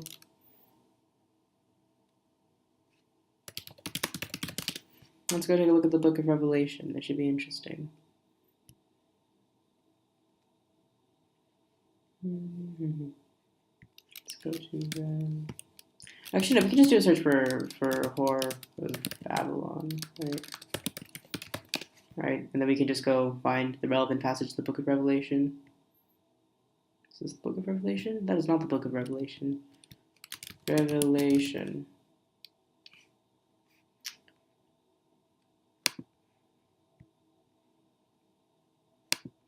I don't see why Knight Susaini is there as well.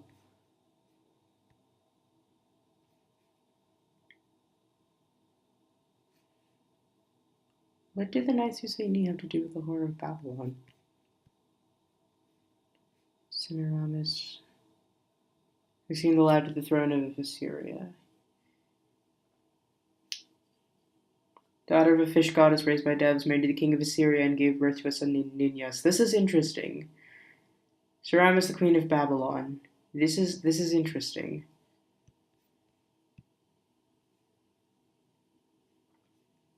The woman of the apocalypse. This is interesting as well. Male child was attacked by the devil. Well, identifies during his stage, and child is taken to heaven. Woman flees to the wilderness, leading to the war in heaven, casting out the dragon.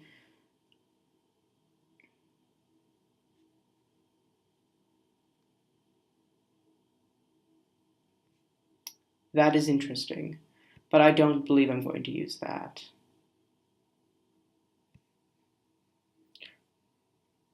Right.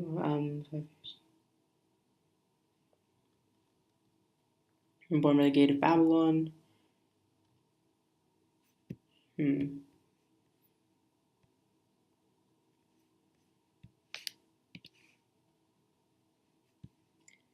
Revelation 17. Let's go with the King James version. Yeah, why not? And there came one of the seven angels by the seven vials and talked hither. She the judgment, the great whore that sitteth upon many waters, with whom the kings of the earth have committed fornication, the inhabitants of the fornication.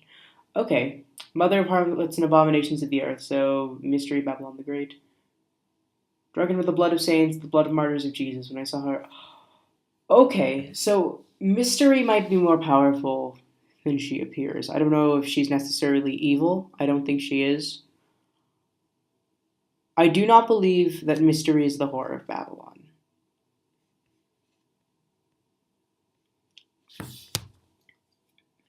But it might be something that the Jewel-Eyed Prince uses against her. Maybe the Jewel-Eyed Prince is going to outright call her a whore. We will see. Let me make a note of it so I don't forget. Reference to the whore.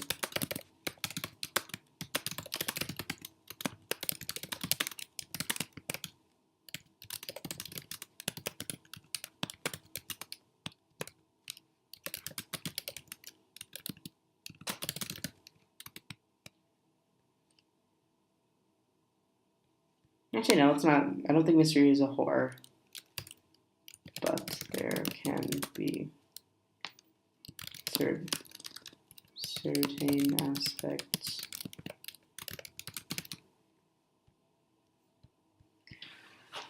So one thing that I'd like to avoid is, the establishment of like that polarizing, old-fashioned, clearly good, clearly evil, Star Wars, Lord of the Rings kind of deal. I think there should be not so much morality in black and white as so much morality in shades of gray. Like, the Princess Inquisitor is not a good person, but she has reasons, like,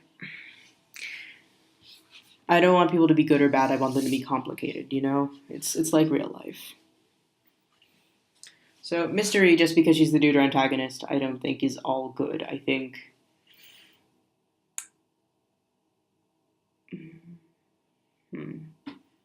So, Mystery was literally kept in the dark until she was needed.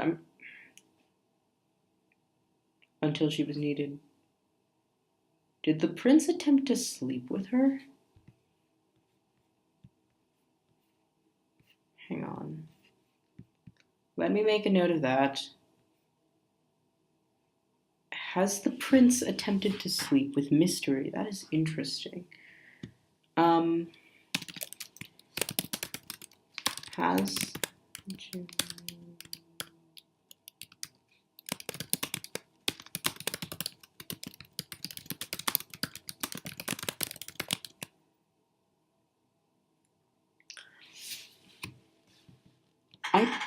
That's kind of weird to think about because the Jewel-Eyed Prince is a statue, but...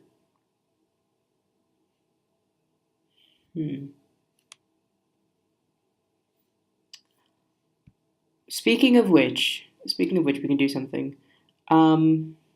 Sister of the Jewel-Eyed Prince. So, what I'm thinking...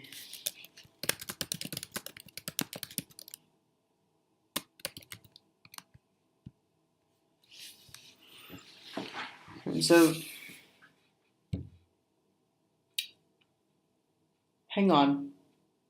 The Jewel-Eyed Prince is kept... his soul is kept in that black cube.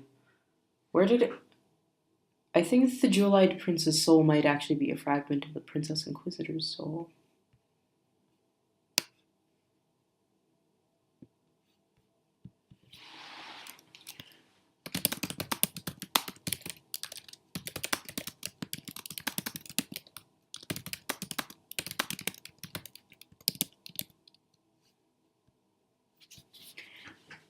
That is interesting. So now the two are like sort of spiritually linked to each other.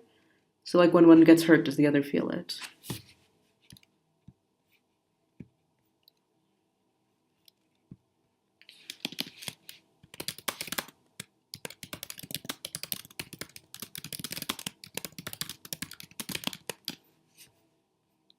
You know what? And the answer to that question is absolutely yes. Oh, also, Golden Earth King is asleep because he is too powerful. He...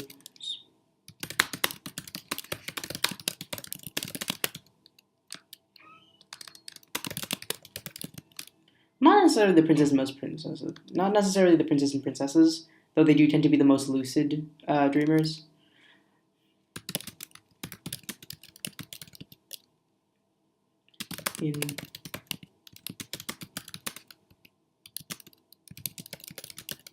To keep his, not disorder, his chaos He's not mentally unwell. He's literally chaos incarnate. Not even incarnate. He might actually exist above and below the plane of existence.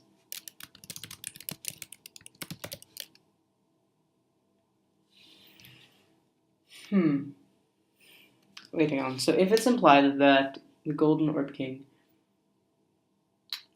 Oh, wait. Hang on. Hang on. So it's implied the Golden Orb King created Marginalia, right? But that doesn't make sense because the Golden Orb King is Chaos Incarnate, unless Marginalia was created entirely by chance by the whims of chaos. Yes, I like that. Let's write that in.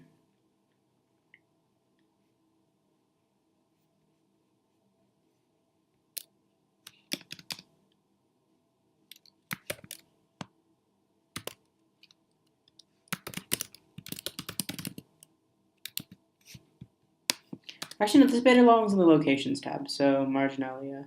But a realm accessible by sleepers. Though supposedly created by the Golden Orb King, was not a willful creation as so much a random configuration spawned. So I think order and chaos are going to be really major themes here. Let's keep running with that. This is interesting. I am interested. I've also completely forgotten what we were talking about. Mystery being the Whore of Babylon. I think we were talking about that. No. I'm sorry, I heard a door open behind me and I got a little scared. Excuse me. Excuse me again. Let me think. So once they escape,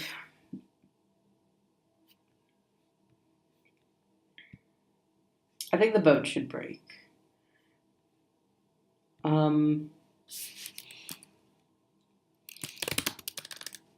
It breaks, but it is able to bend reality so that it does not sink. This will be interesting because now I don't have to waste time with like a plot thread about them having to go and get the boat fixed. You can literally be like, the boat is still broken, but it still works. And that's like kind of that weird dream logic coming in. There should certainly be some caps on Mystery's powers. Like, there's some things I've done in dreams where like I'll do some really incredible feat of like reality bending, I guess, and then it just doesn't seem to have any conceivable effect on the plot. Like, trying to fly out of a bad situation or freeze the monster in its tracks, and oh, whoop, it doesn't work. So I think sometimes the powers just straight up don't work.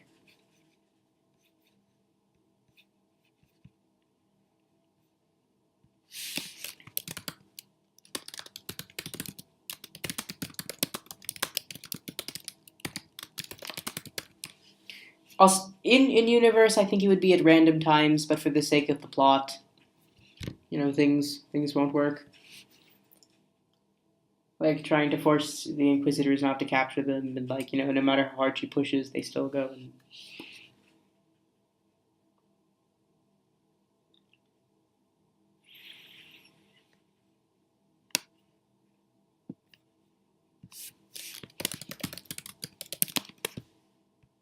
Interesting.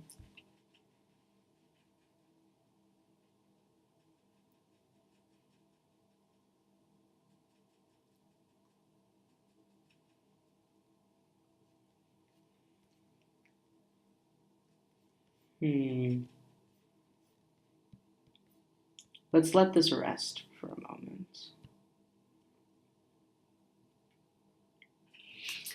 So, let me see. They're currently on the island of Glossal. If they go directly to the east, they will make it to the island of Acme, Light of the Veil. The veil will offer them sanctuary from the sands. She does say that they need to reach the veil to seek asylum because they were at war. I think the veil and the sands are still at odds with each other. The Inquisitors, I think, are just a thing in the sands, and then they'll go and they'll like track people beyond the borders.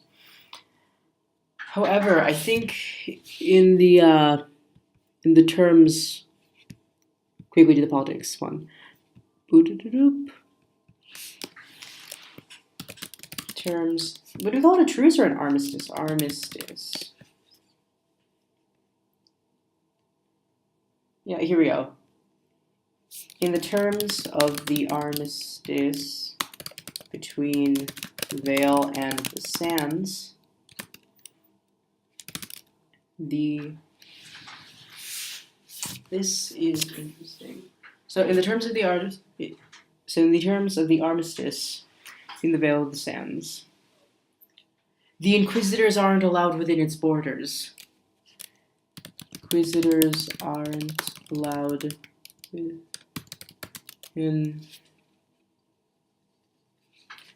the borders of the Vale. However, this doesn't stop the princess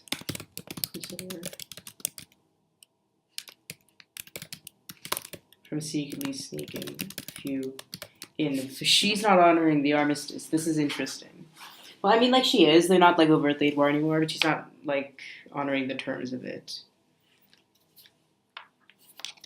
Very interesting indeed. One moment, please. I need to go charge my laptop. It'd be a good idea to have it plugged in so it doesn't just, like, die on me while I'm recording.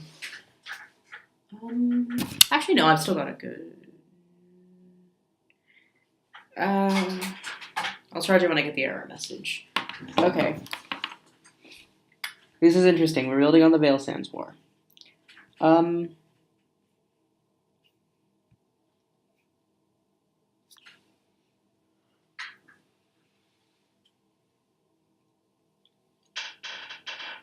I think the western part of the sands.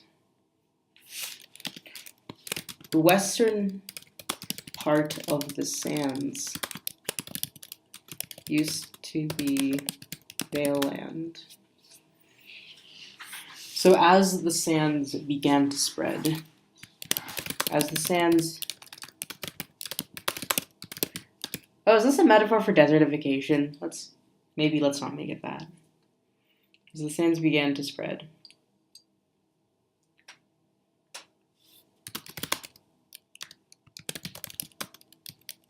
Princess ignored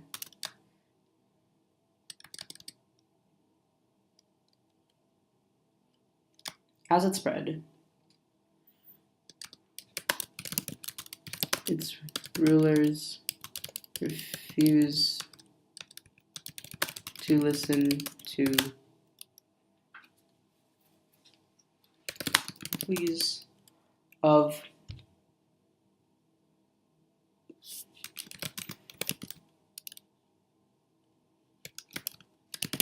let's just call them Vale Royals.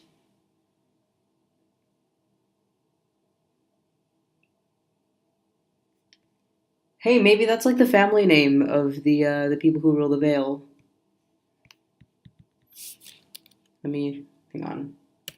French to English dictionary. Maybe it's like Valeroy.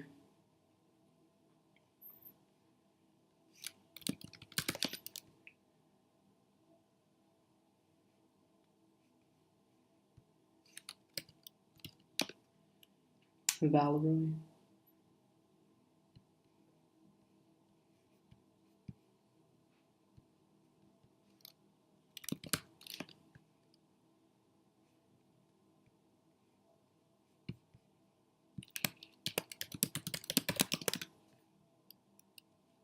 Oh, region in Wales. Okay. Sorry, I got distracted by that.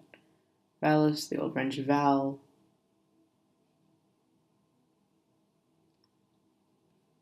Latin vallis, valleys. The vale in the Middle English.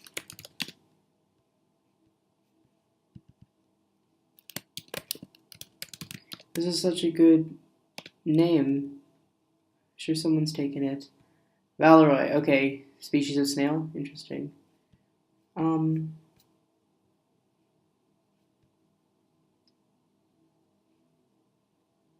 Looks like it is an actual last name. Final Fantasy thing.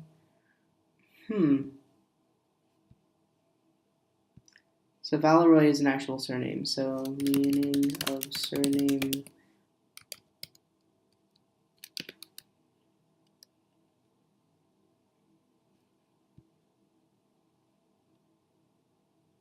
Oh, is it just a misspelling of Valerio? Because it very well be. I think I'm going to keep it, actually. I like that.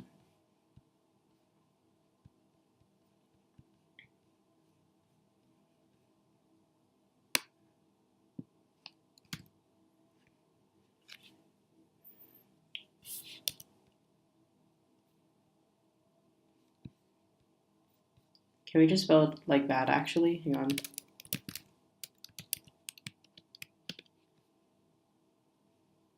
Discovery. Valerie to Valeroy. Valeroy's. It's another cellar door, isn't it? The Valeroy.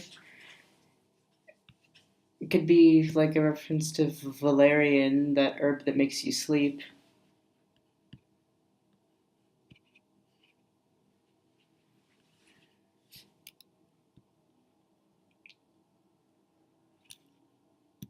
Oh, wait, I want to check something. Silent S. French.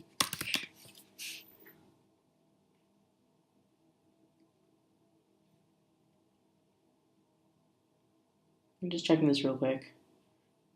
It's like with the word bourgeois, right? Where like the S in bourgeois is silent. Let's keep it as like as Valeroy.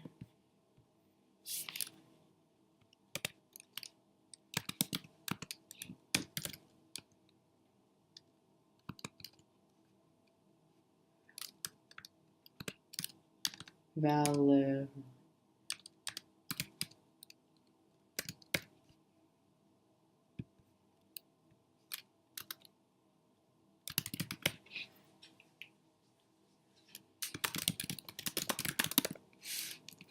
Okay, so simply conquest. Conquest hands. So this part used to be part of the Vale. Chalagrin, I think, has just always been Chalagrin.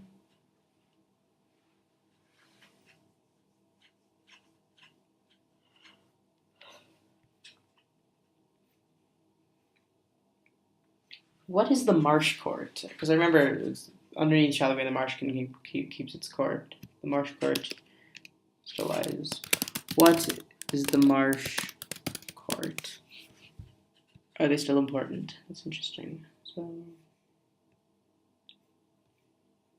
my goodness, this has been quite a trip. Many twists and turns, and forgetting which tab I'm supposed to have open. It's this one.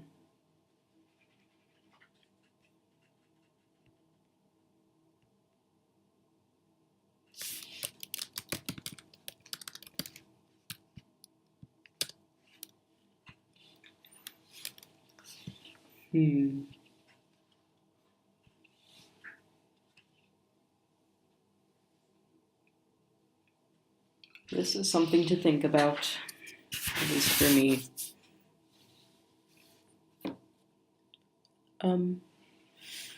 I'm sorry. Have I apologized for the dead air lately? Oh my gosh, I'm kind of sleepy right now. No, this is interesting. So once again, I think we should let this rest for now. I think we should plot out the route we want them to take. These islands might not be important, but it was good to have them on hand. Maybe we can try to answer some of the unanswered questions. That looks good. That we can How widespread is literacy in Marginalia? Vary. I think basically everyone should be able to read.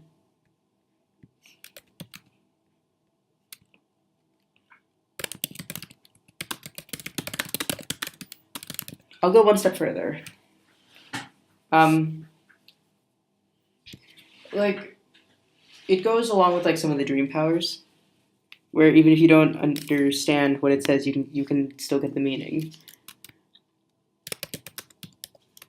Don't speak language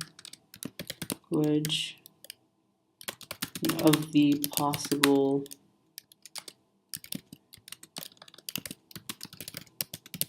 be able to understand anything that is written. I think it's a fairly common one. It might even be like a power that everyone has, and it's so minor that they don't even really think about it. But that is kind of important because then secret documents need to be kept extra secret. If everyone can understand everything that is written,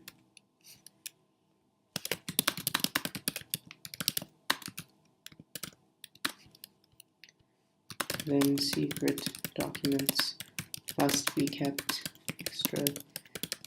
It's entirely possible that Mystery might be able to manifest those documents, by the way.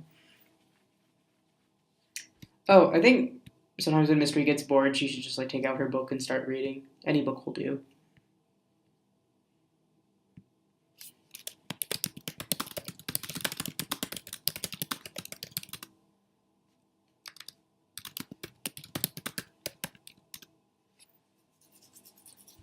So I think it's something she does when she's waiting.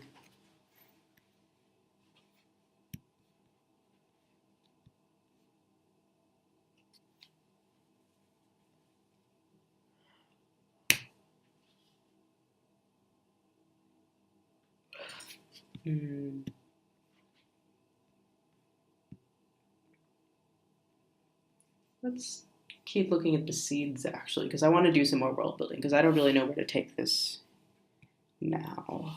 Locations, outline, we can close this, but we need to keep that one open. I don't know how many more episodes it's going to be until I actually start writing this thing. It's only like the second, technically third episode, so we're still very much in the planning stage. Just trying to lay down lots of seeds, figure out where everything is going.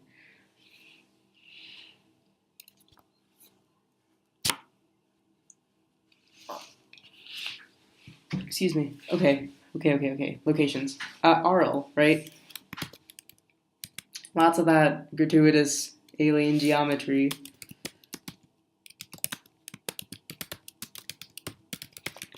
Everything seems to be made. Everything, basically, all the buildings in Arl are like metal spires? No. Stone spires.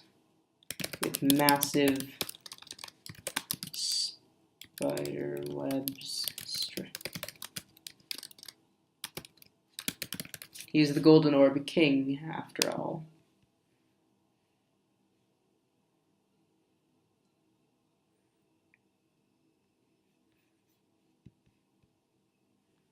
I think the party should have, not party. I think even Mystery should definitely end up in Thalaron at some point.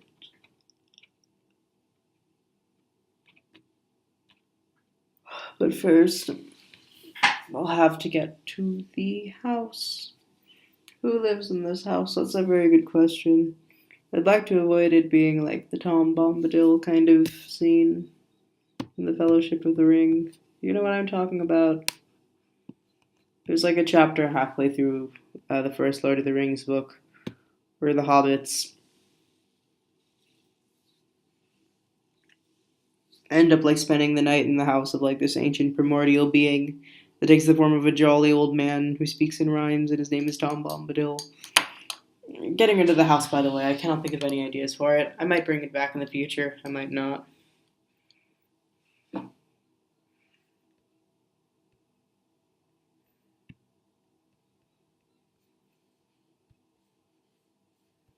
Let's open up the outline again. Because I think at some point we can move on to chapter 3. There we go. Chapter 3.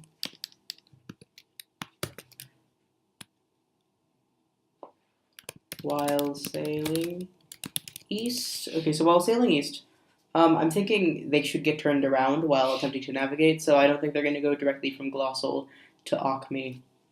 I think they're going to end up...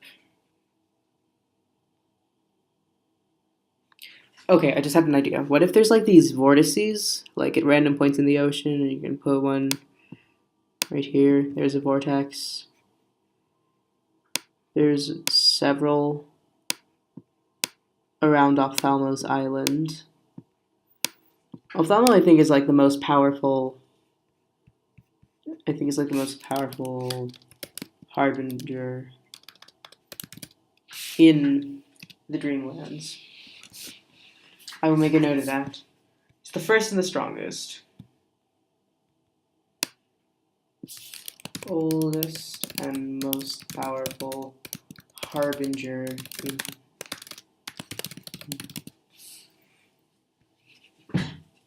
Oh! Just had an idea. What if, like, harbingers need to spin, like, these meaty cocoons? Yeah, I'll include that.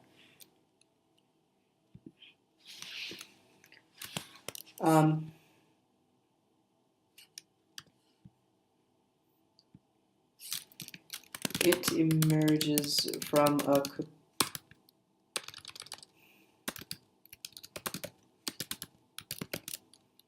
cocoon of flesh that it has been not meditating.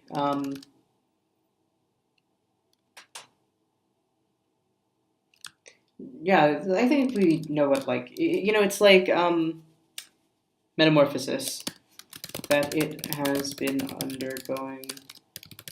It's metamorphosis in... Yeah, there we go. So they were like just really, really horrible butterflies. It's not a fun thought.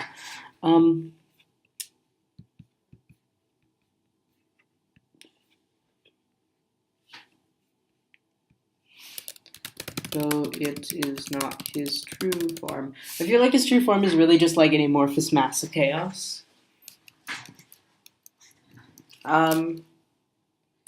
Has no real flesh skeleton. More like slime cased in a membrane. So it feels like a sea cucumber when you poke it, I guess. It feels like he's made of jelly.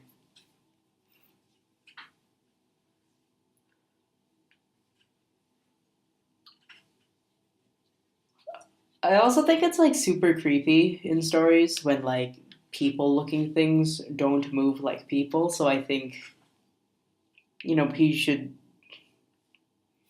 I feel like him like climbing the walls like a lizard could be like especially horrific, especially if that's how he moves all the time. I'll make a note of that. It's creepy when human looking things don't move like humans. It really is. It's a bit of like that nasty uncanny valley thing. He is the uncanny valley. Oh, can that be like an actual location? Like in the Vale? Oh, okay. I think that should be an actual location. Hang on. House in the middle of the ocean. We can replace that with the uncanny valley. I don't think that's actually what it's called.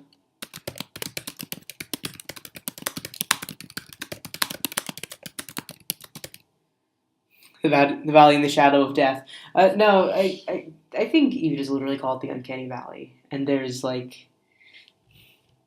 Oh.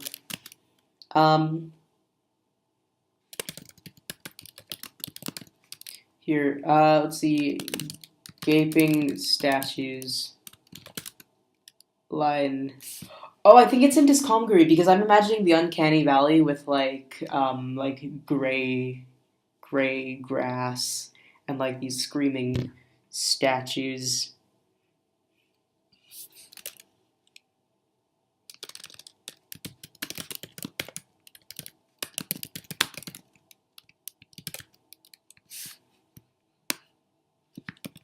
I can't remember. Is Discongaria a plain?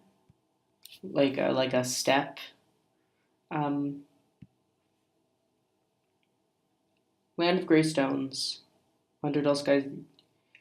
Yeah, okay. So the Uncanny Valley is located in Discongaria. Yeah, okay. We're getting somewhere.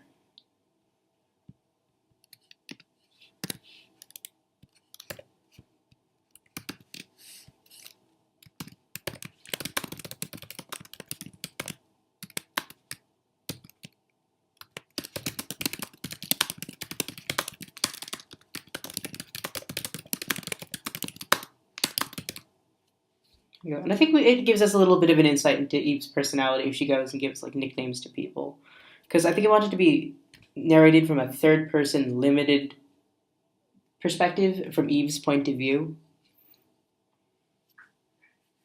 I guess Eve is going to kind of like end up narrating her stories the way Lemony Snicket narrates a series of unfortunate events, where she's like kind of providing a running commentary on everything. She'll like sprinkle in her own insights, even if she's not the one.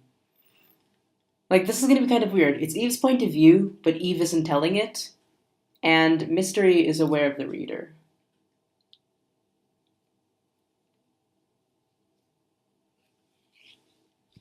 So, like, she'll say, we three, even though literally all the other characters only see two people.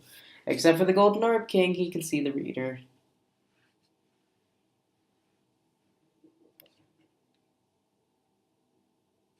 Hmm.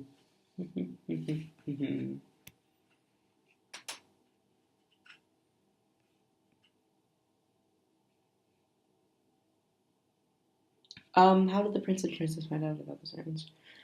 Okay, so let's answer this question. Help and bullets. Okay. So, Mystery came to small child carrying a large book. What should we call it? The Book of Life and Death?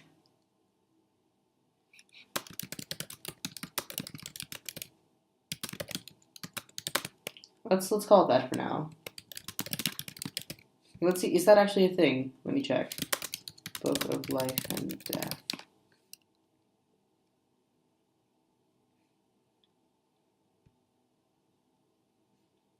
Book of Life is the book in which God records the names of every person who's destined to heaven in the world to come.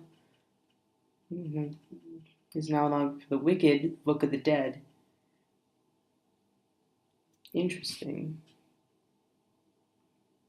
Records forever all people considered righteous before God.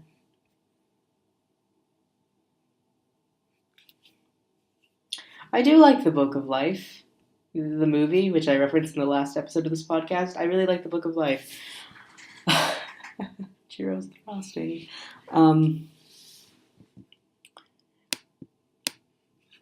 So maybe let's not call it the Book of Life and Death. Carrying a large book.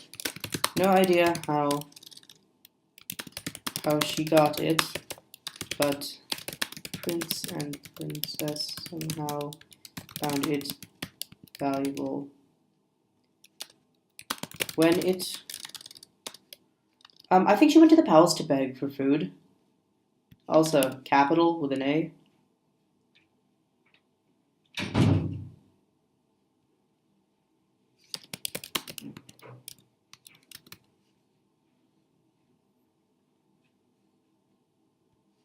To beg for food. Alright.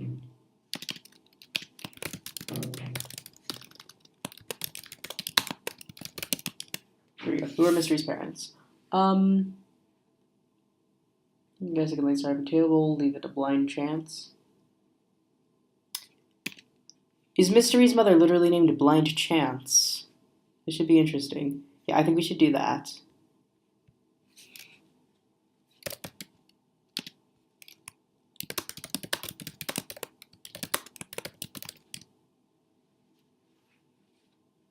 Okay.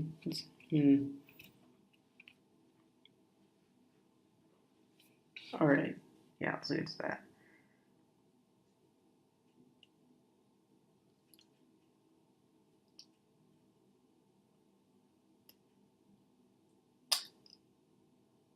Wait, hang on. Chance? I think I've seen Chances used as like a male name, so maybe like Lady Luck and Blind Chance. We can switch it around, and we can switch it around so that the woman is named Blind Chance, the man is like Lord Luck or something like that. Let's one thing at a time. Let's just keep it as a woman being named Blind Chance and some man. Actually, hang on. Let's take a look. Can we roll with like a tarot motif? Fool, World, Magician, the High Priestess, the Empress, the Emperor, the Hierophant.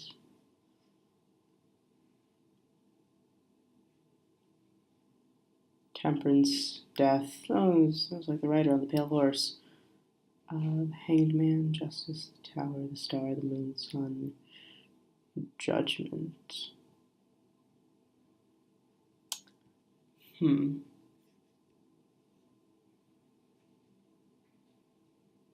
I do not know if I want to use.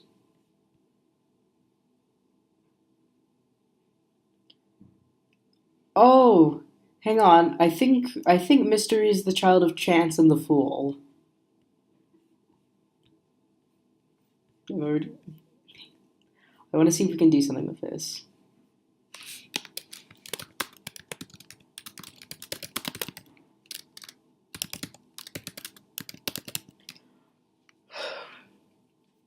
Here, let's go one step further. Shirley is highly lucid dreamer, part of an order called the Major Arcana. Let's keep the Major Arcana as a placeholder name, because I think it would be cooler.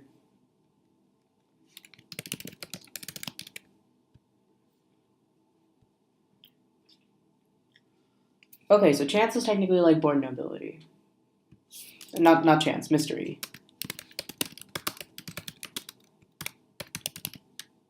I think Blind Chance should actually be blind.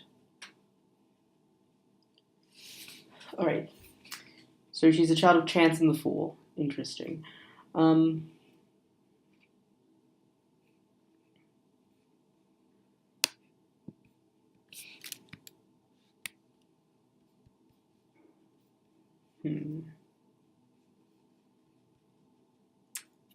Okay, so I happen to fall in Thalaron of the Clouds.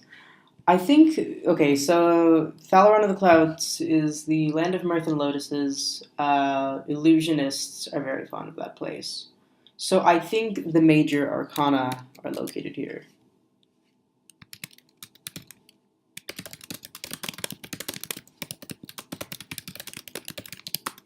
Not Chance. I keep calling Mystery Chance. I'm not sure why.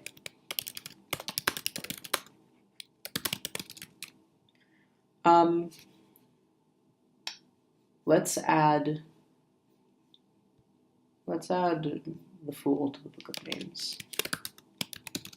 Let's add both the Fool and Blind Chance.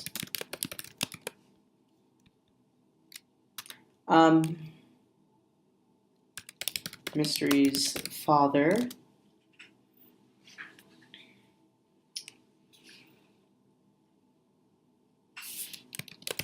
The Fool.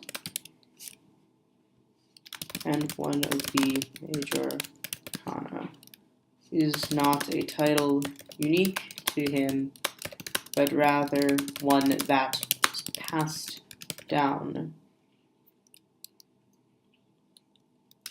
when he took place of the last Fool. So the titles of the major arcana aren't, specific to them.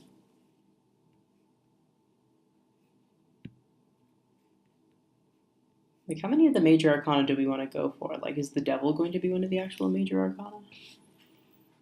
27 tarot deck. Sort of permanent trumps. Well, can't exactly call them trumps, can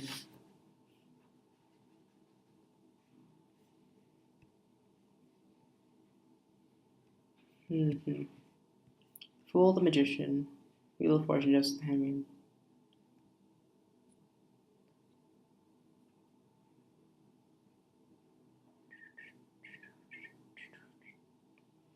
Seduced by the material world, material pleasures. Okay, hang on. Let's take a look at the characterization of the Fool. Not usually numbered. It's either it's either 0 or 22. So he's either super unlucky or super lucky.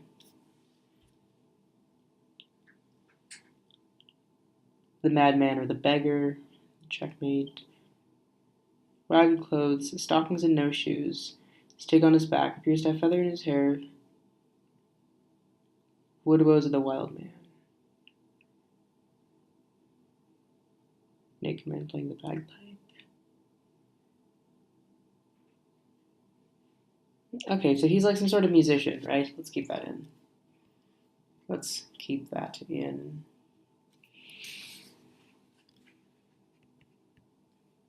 This is interesting. I did not plan to go with tarot card iconography, but I am 100% on board with it. Did you know that tarot was a card game? Like an actual one, like played by old Frenchmen in coffee shops or whatever? You know, let's be meta about it.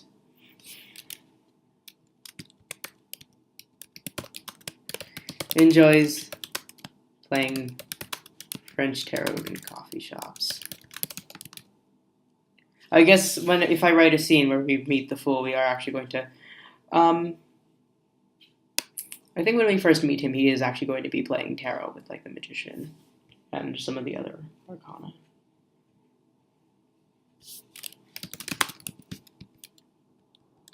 French tarot. Okay. Second most popular card game in France since French-speaking Canada. What are the rules? How do you play? How many players? 4 players. Okay. When we meet him, he's playing. I feel like he gets along better with some of the major arcana than a lot of them. Like I feel like the Fool. I feel like the Fool doesn't like the Emperor, Empress, High Priestess, Hierophant, or the Devil, or Death. But he might like the Hermit. Land of Truth, used to guide the unknowing. Yes, okay, so he's playing it with the Hermit, the Magician, by some to succeed the Fool card. Sleight of hand artist, practitioner, stage magic. Wand raised toward heaven, sky the element Aether, left hand pointing towards the earth. Culture of aspiration. Okay, so he's playing with the Fool, the Hermit. So it's the Fool, the Hermit, and then we're going to need a 4th player as well. Where's the book of names? Okay, here.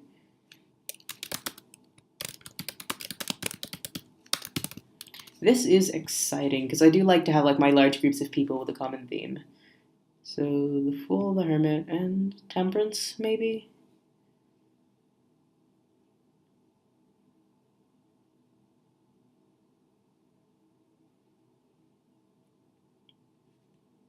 I'm not sure if Temperance would like playing cards. Let's take a look at the actual virtue of Temperance and see what that's like. Moderation, voluntary self-restraint, describe refrains from doing, non-violence and forgiveness, form humility, modesty, splurging form prudence. Satisfying your grades from calmness and self-control.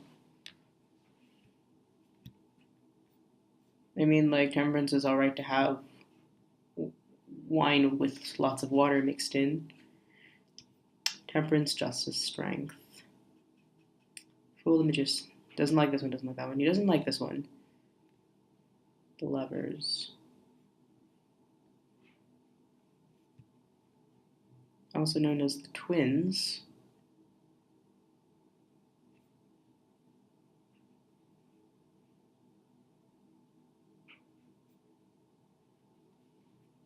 Her judgment, the world? Not the world.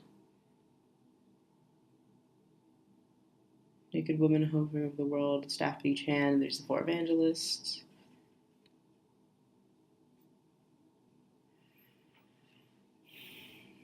Not the devil. I feel like the fool is scared of the devil.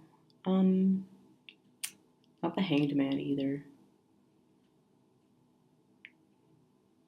By 1 foot from the gallows and be left there until he's dead. As long as he lives, he will be given food or drink. Hanging upside down from 1 foot. Third his own cord, more self-sacrificing for burial. Time for traders in Italy.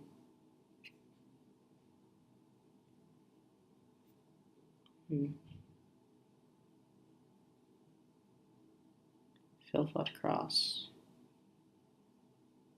I guess like what, like sort of that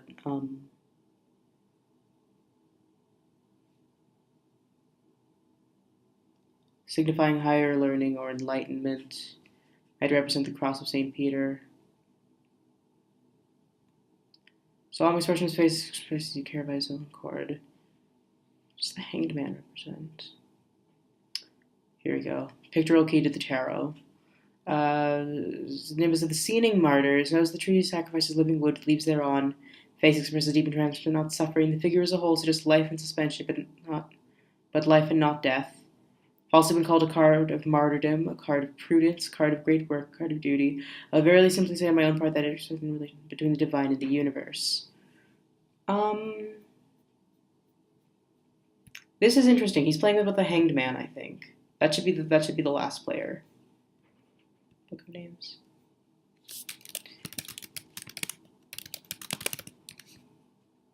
Right. History's father. I'm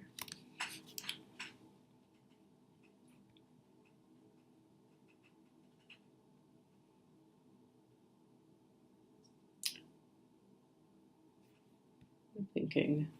Oh, here's an unanswered question. This is probably going to be kind of nitpicky, but what ethnicity are all the characters?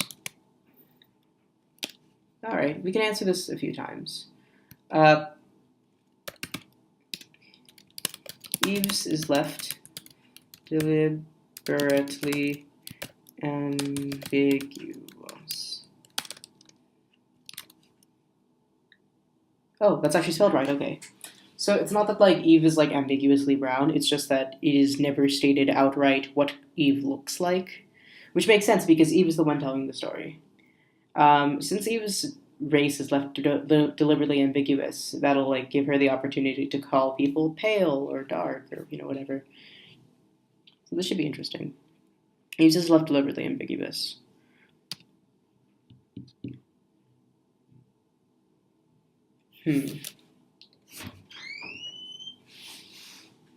I don't know why, but like whenever I think of the Fool or like any of the major arcana, I picture them as like European looking. Like I picture them the way they look on the tarot cards, which this is like French or Italian art, so like of course they're drawn Caucasian. I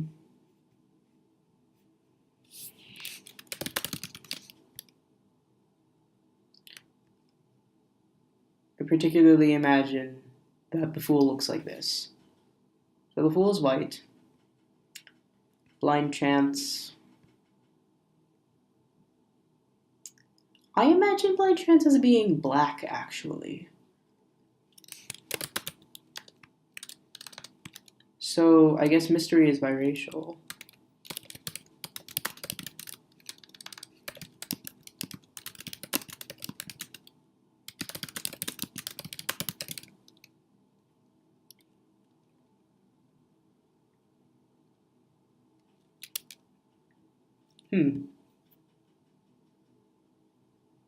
Is this going to be important to the plot? I have no idea. Here, let's make a note of that. No, we don't need to make a note of that. I feel like that might not actually be important. I think it's just kind of there to flesh things out. I don't know quite how race relations work here. I have no idea if race is important. I mean, in real life, yes. No? That's a very loaded question. I feel like that's not really my place to answer it right now. So I think this is really just more to help with like describing them. Um, I feel like people in like the southern part of people in the southern part of Marginalia might be darker skinned. Actually, no. You know what? Here, let's try this. People of all different skin tones are found all throughout Marginalia. It's all fairly closely connected, and there's really no region where one ethnicity or the other is really more placed. I don't know. I don't think it's something that should be dwelt on too long because I don't think it's going to be super important to the plot. And I don't think it's like right to give undue attention to minutia like that if it's not important to the plot. Like if there's going to be like some conflict or like a major part of a character's identity that's based around their ethnic background, then yeah, it's fine. But if that's not going to be focused on at all, I don't think you should give too much thought to it. So anyway, um, guess mystery is biracial. Um, and I think we can leave that alone for now. I'm sorry for going off on that tangent. I'd probably be a little annoyed if I was watching this podcast and that happened. Probably be pretty annoyed with the eating noises too. I'm sorry, I'm still bothered about the eating noises. Um,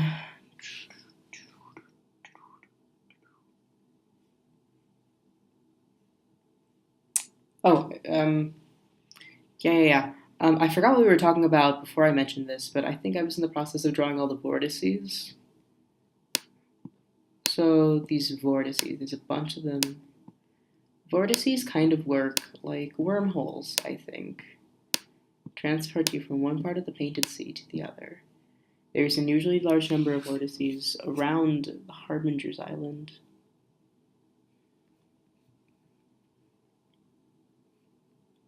Maybe one.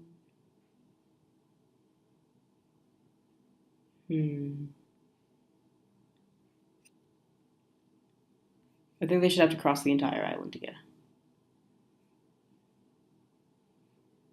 Hmm. So, Mystery and Eve carry their boats.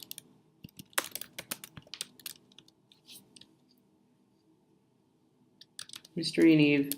Um, let's see, should they carry their boat across the island or not? I think Glossal is probably small enough. Here, let's try this.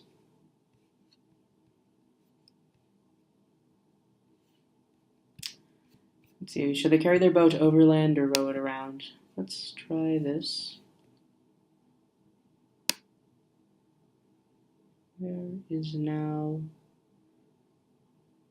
Actually, no, I think they should just like row the boat around the island. Let me write down the vortices before I don't forget.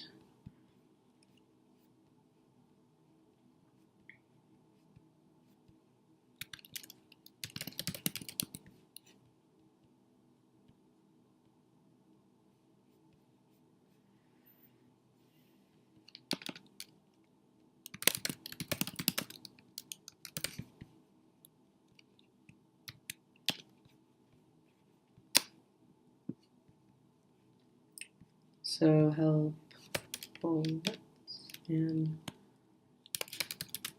with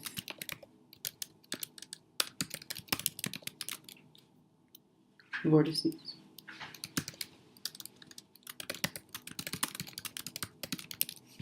So the vortices, there's a bunch of them around Ophthalmos Island, and I think it's implied that he put them there himself.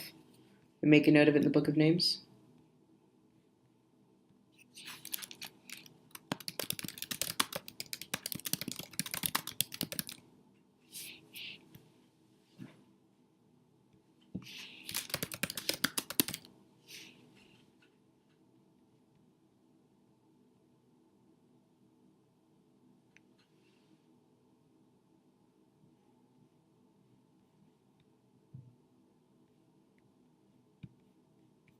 Hmm.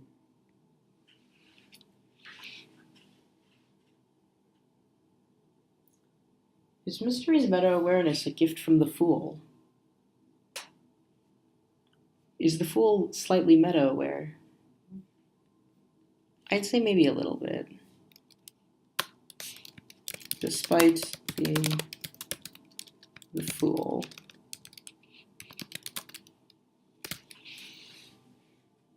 He seems to have an inkling as to the true nature of his reality, possibly being. What was I going to put? Possibly. Okay, he seems to have a touch of meta-awareness. He seems to have a touch of meta-awareness as well. Might be connected with his office. So I noticed there's a lot of characters here who don't actually have names, like the Princess Inquisitor, the Jewel-eyed Prince, and the Golden Orb King and the Fool. So, the names thing. Names are important. Let's talk about names. Actually, no. Let's put this in unanswered questions. Names are important. Do you lose your identity if you don't have a name? E.g., the Princess, Inquisitor, and the Fool. Let's see. I wouldn't actually know. I will know in time. That's why you're here. This is exciting that I actually get to do some world building on camera, because, I didn't think I actually would. Most of it just kind of comes to me when I'm standing in line at restaurants and things like that. That aside, maybe let's not focus on those right now. Locations and answered questions. Outline, maybe, because they mentioned they went through a vortex. Mystery and Eve. Okay, so they kind of row the boat around the island. Let's go. So we're going to row the boat around the island.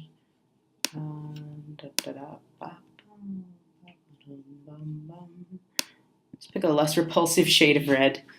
So if they row the boat around the island, maybe they end up here. Not every vortex goes there. There's an unusually large number of vortexes. Maybe they might go doot. You might just get caught in a ring of vortexes until the Harbinger comes for you.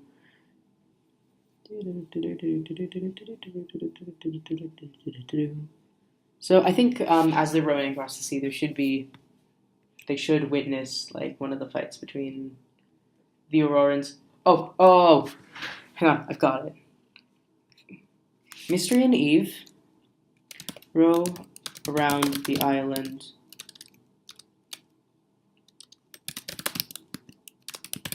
And begin. I think Mystery should be actually attempting to navigate to this vortex because she thinks it'll take them to land, but it actually takes them somewhere else. It takes them here. Yeah, if it takes them right here, they can end up in the sands. Okay.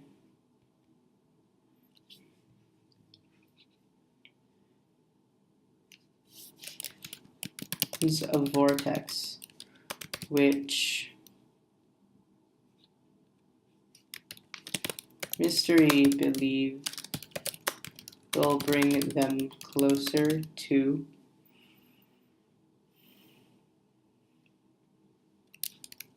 shores of Vale.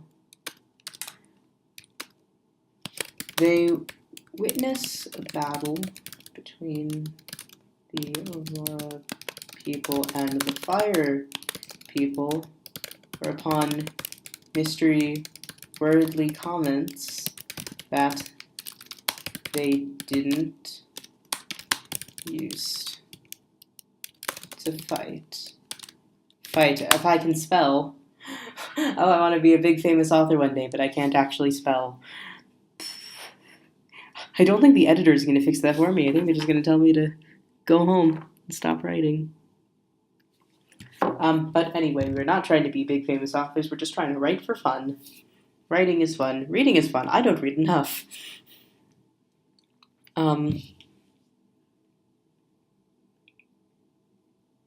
So last time I made one of these, it was like, what, back in June? What was I reading at the time? I cannot remember what I was reading in June. I think I said I was reading Starship Troopers, which I never actually finished, but I did finish the Maltese Falcon. What were we talking about? Oh, right. Comments that they didn't use to fight. You see this? This is a manifestation of chaos.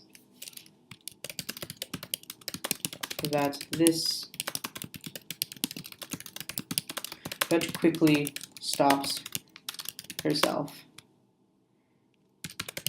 Mystery is going to talk about King, but there's a superstition in Marginalia. Thank you, spell check. That speaking about him will awaken him. There we go. So the name thing, right? Here I think would be an interesting take on it. Let me open up and answer questions. You'll only lose it for okay. So here, let's do it like how it kind of works in the real world. Yes, but only for a time. Given enough time, whatever title you assumed will eventually take the place of your actual name, since it has gathered all the powerful, well, not all the powerful, but all the connotations associated with it. There we go. This will be interesting to work with.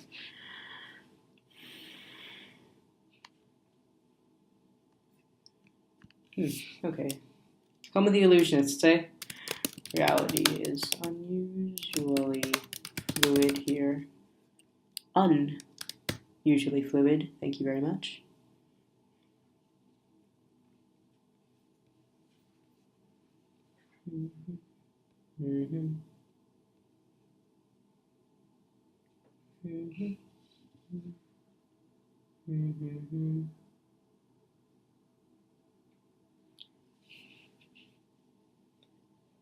Let me see, I'm not really sure. Open this up. I mean, if I look at the map long enough. Okay, so she wants him to go from here, winds up here.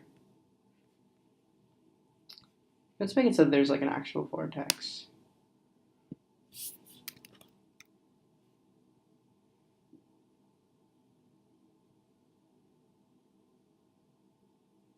Actually, you know what? I was going to make it so like the vortex will go directly from Glossal to Acme.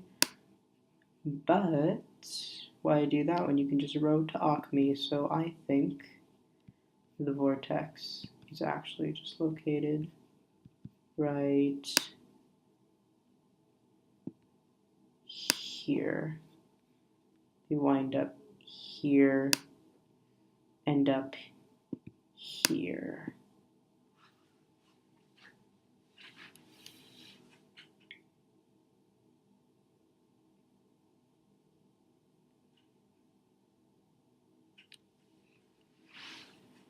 Because what she wants to do is go through this vortex, because she thinks this vortex goes from here to here, to Thaleron, where her father lives. Mystery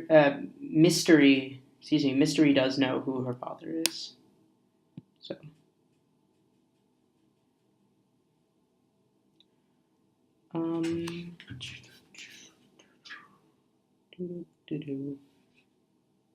I forgot what I was going to say. Hang on, give me a moment.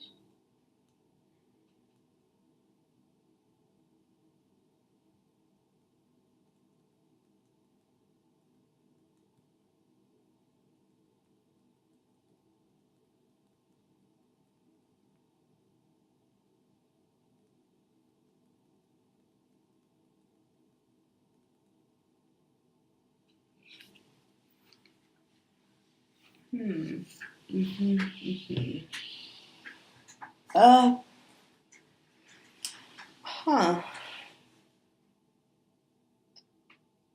I am very sleepy. Darn it, there was a thing I wanted to say, and I completely forgot what I was going to say. Reality is unusually fluid here, possibly due to all the activity of the illusionists.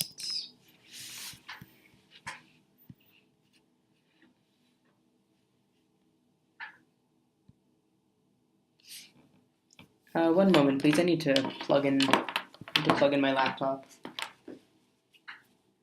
Do do do do do do.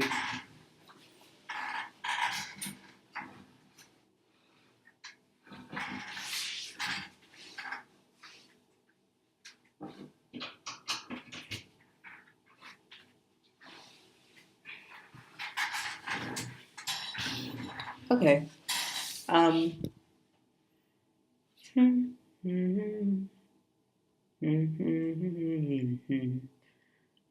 The wise ones get surprises and discuss things. Ooh, ooh, ooh, mind of rocks, heavy, heavy. Tap, tap, tap, tap, tap, tap. Oh, the Valeroys. Valeroy, excuse me. Valeroys, because that's the plural of Valeroy. So they need to be added to the book of names as well.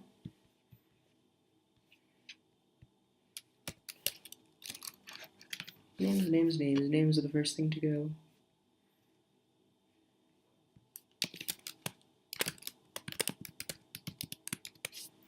We'll eventually split that into like 2 different families. Maybe like a prince and princess as well.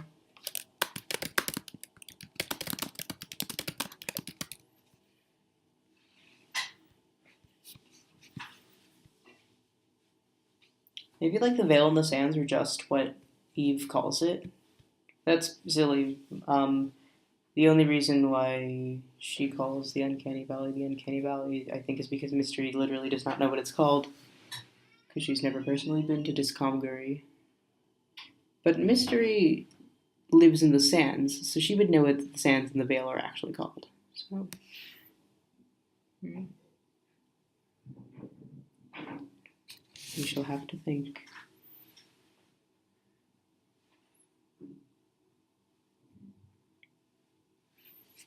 Also, because I forgot to do this earlier, let's erase the thing that says Harb near Ophthalmos Island.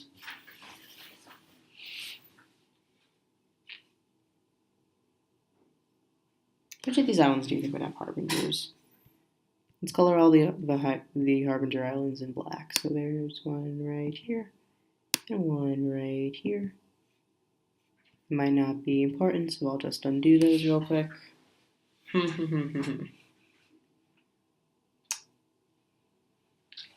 Sorry, I keep forgetting what I was doing. I'm kind of spacing out. We can talk about what glossolalia is like. I'm not going to spend too much time there.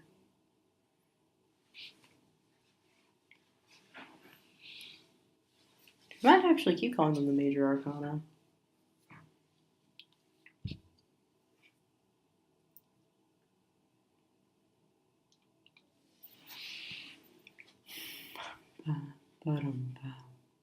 So notice that I called the major arcana an order. Are they like knights or priests? Were the behemoths? Oh, hang on.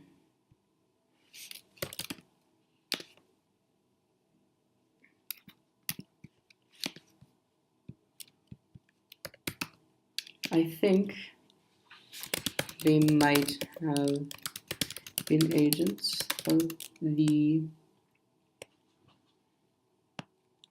Golden Orb King, just like the Harbingers are. They were. But I'm not going to call them the Knights of Order, because that was a thing in one of the Elder Scrolls games. In parentheses, placeholder name, Forces of Order. Boop. I do like Shivering Isles. It's fun. I guess. I like playing Elder Scrolls stealthily because the combat gives me a headache if I do it too much. But we're not here to talk about Elder Scrolls. We're here to write. We're not here to write a story. We're here to do some world building because I'm not even sure about my outline yet. Woohoo.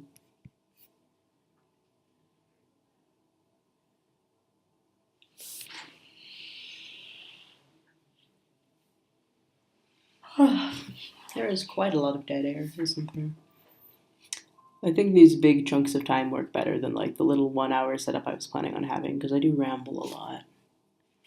This is going to be a big like 4 hour episode. Oh boy. I keep hearing doors opening behind me because I'm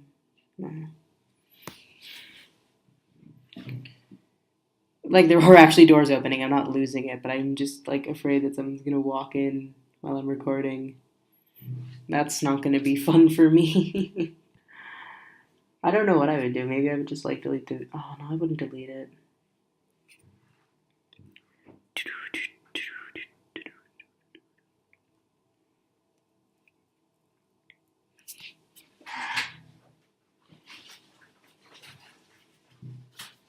Well, maybe just one more cracker.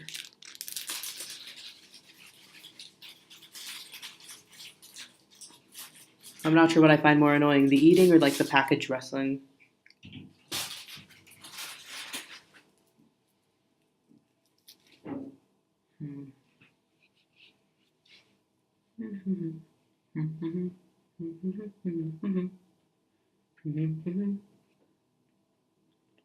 Oh, the tentacles!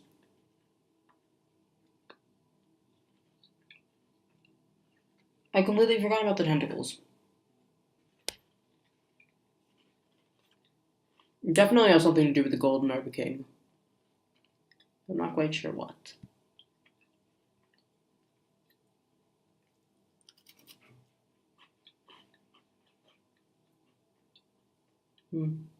There I go eating again, breaking my promises.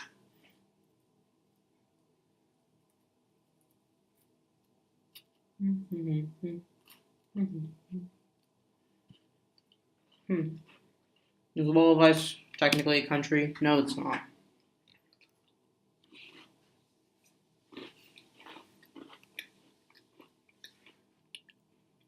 There's no Duke of Ice or anything.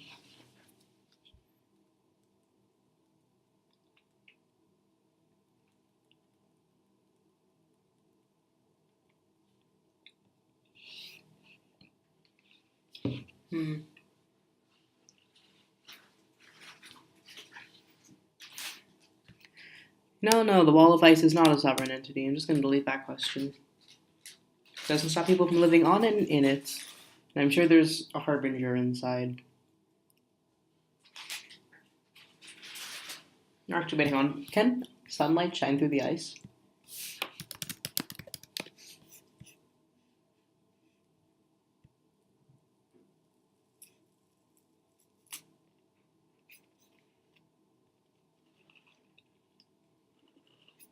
Let's go look at some pictures.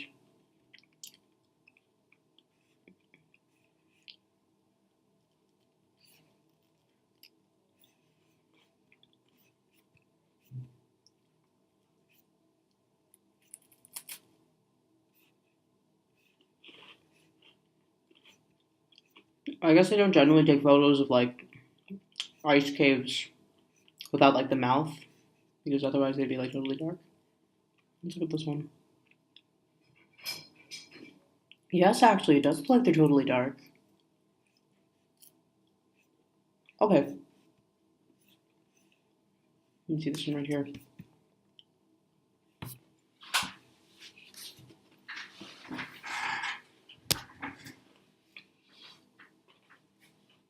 In that case, yes. Absolutely.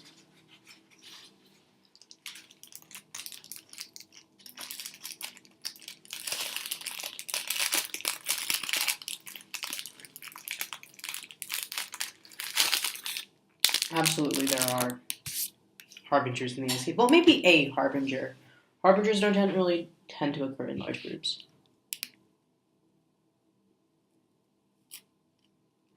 Hang on, I think there might be like lesser levels of harbinger. Maybe not necessarily. The thing that attacked them might not even be a harbinger. It might be a lesser form of nightmare.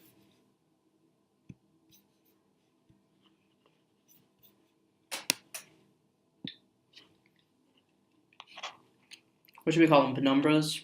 That sounds kind of cliche. Shades? Phantoms? Souls? Those are all kind of cliche as well.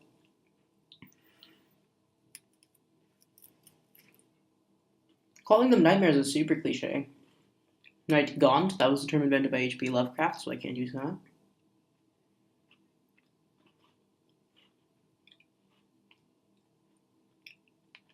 Holes in reality? Continues eating. Well, let me finish my package of crackers and then I'll be done.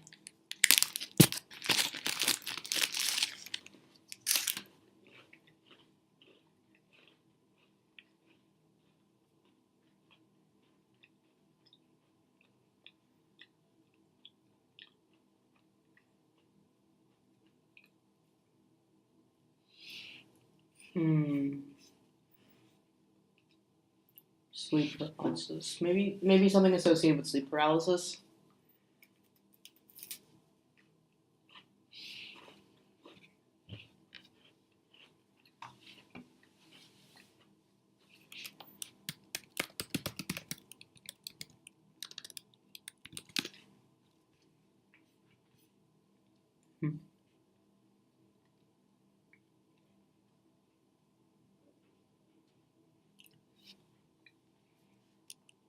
Let me think. Paralysis, that was the word I was looking for. Paralysis palsy, literally loosening.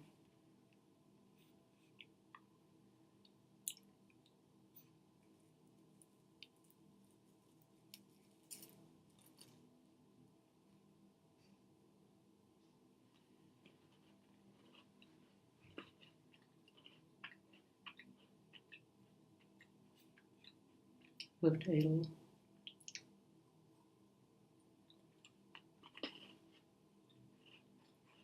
Latin paralysis from the Greek paralysis, loosening and tying.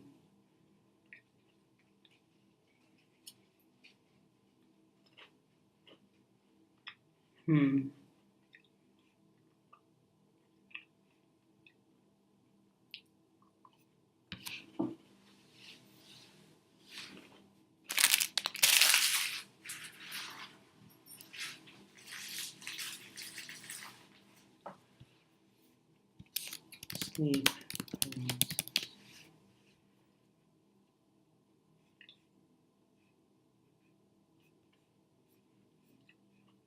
Other names for sleep paralysis, maybe?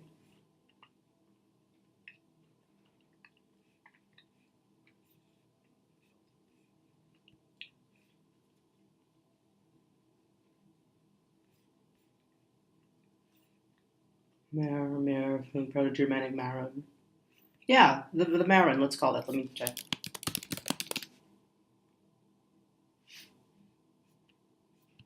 Let's not call them the maron.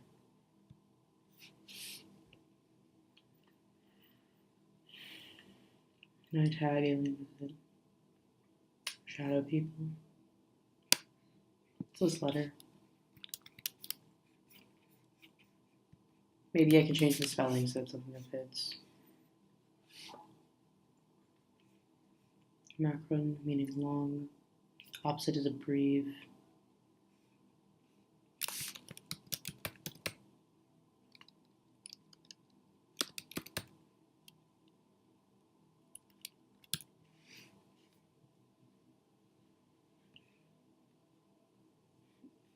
It's pronounced velarized allophones. Well, let's look up this one then. Sorry for taking you off on this tangent, but this is actually what I do. I try to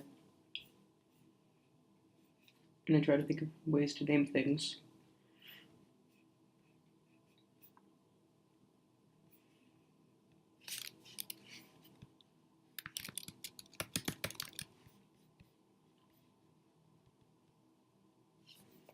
Next, turned V, which are the unround velarized unrounded. So you don't round the lips and then velarized. Tongue is raised towards the velum. So like the tongue is twisted back, so like I don't know, how does Proto-Germanic work? Proto-Germanic.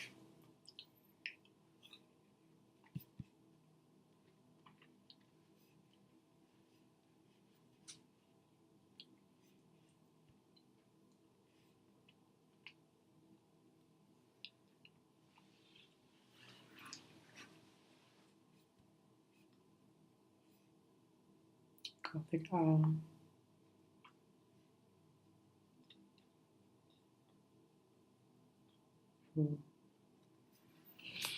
Two overlong or trimoraic vowels. I think perhaps we might be taking this a bit too far. Let's go back to talk about sleep paralysis, actually, because I want them to be...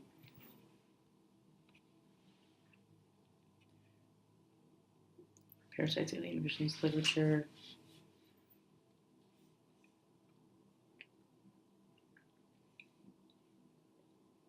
Narcolepsies.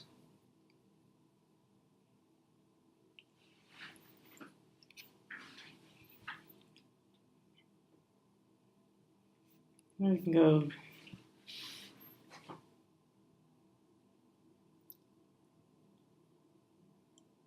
Kaushamar, maybe.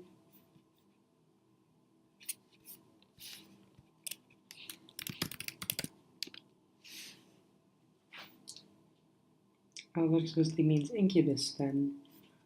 I'm not really sure if we can do that. These creatures aren't necessarily incubi.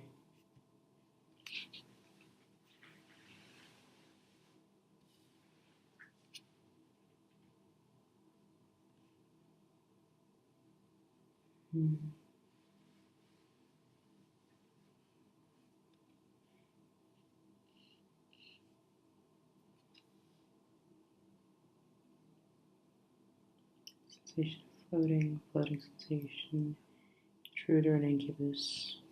Quickly, Wiktionary. Oh, well, intruder doesn't really make much sense. It might, because they're not really intruding upon Marginalia, that's where they live. Harbingers might be called intruders because they intrude upon waking reality.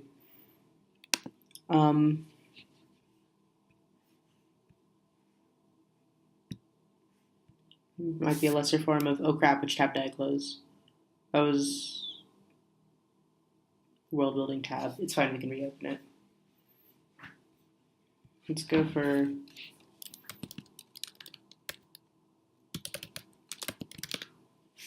Let's call them nightmares, but in a different language. It's a daymare. Okay. Demon said determined sleepers. Let's go for the dream ones. Nothing here catches my interest. I don't really want to steal, like, a term from mythology.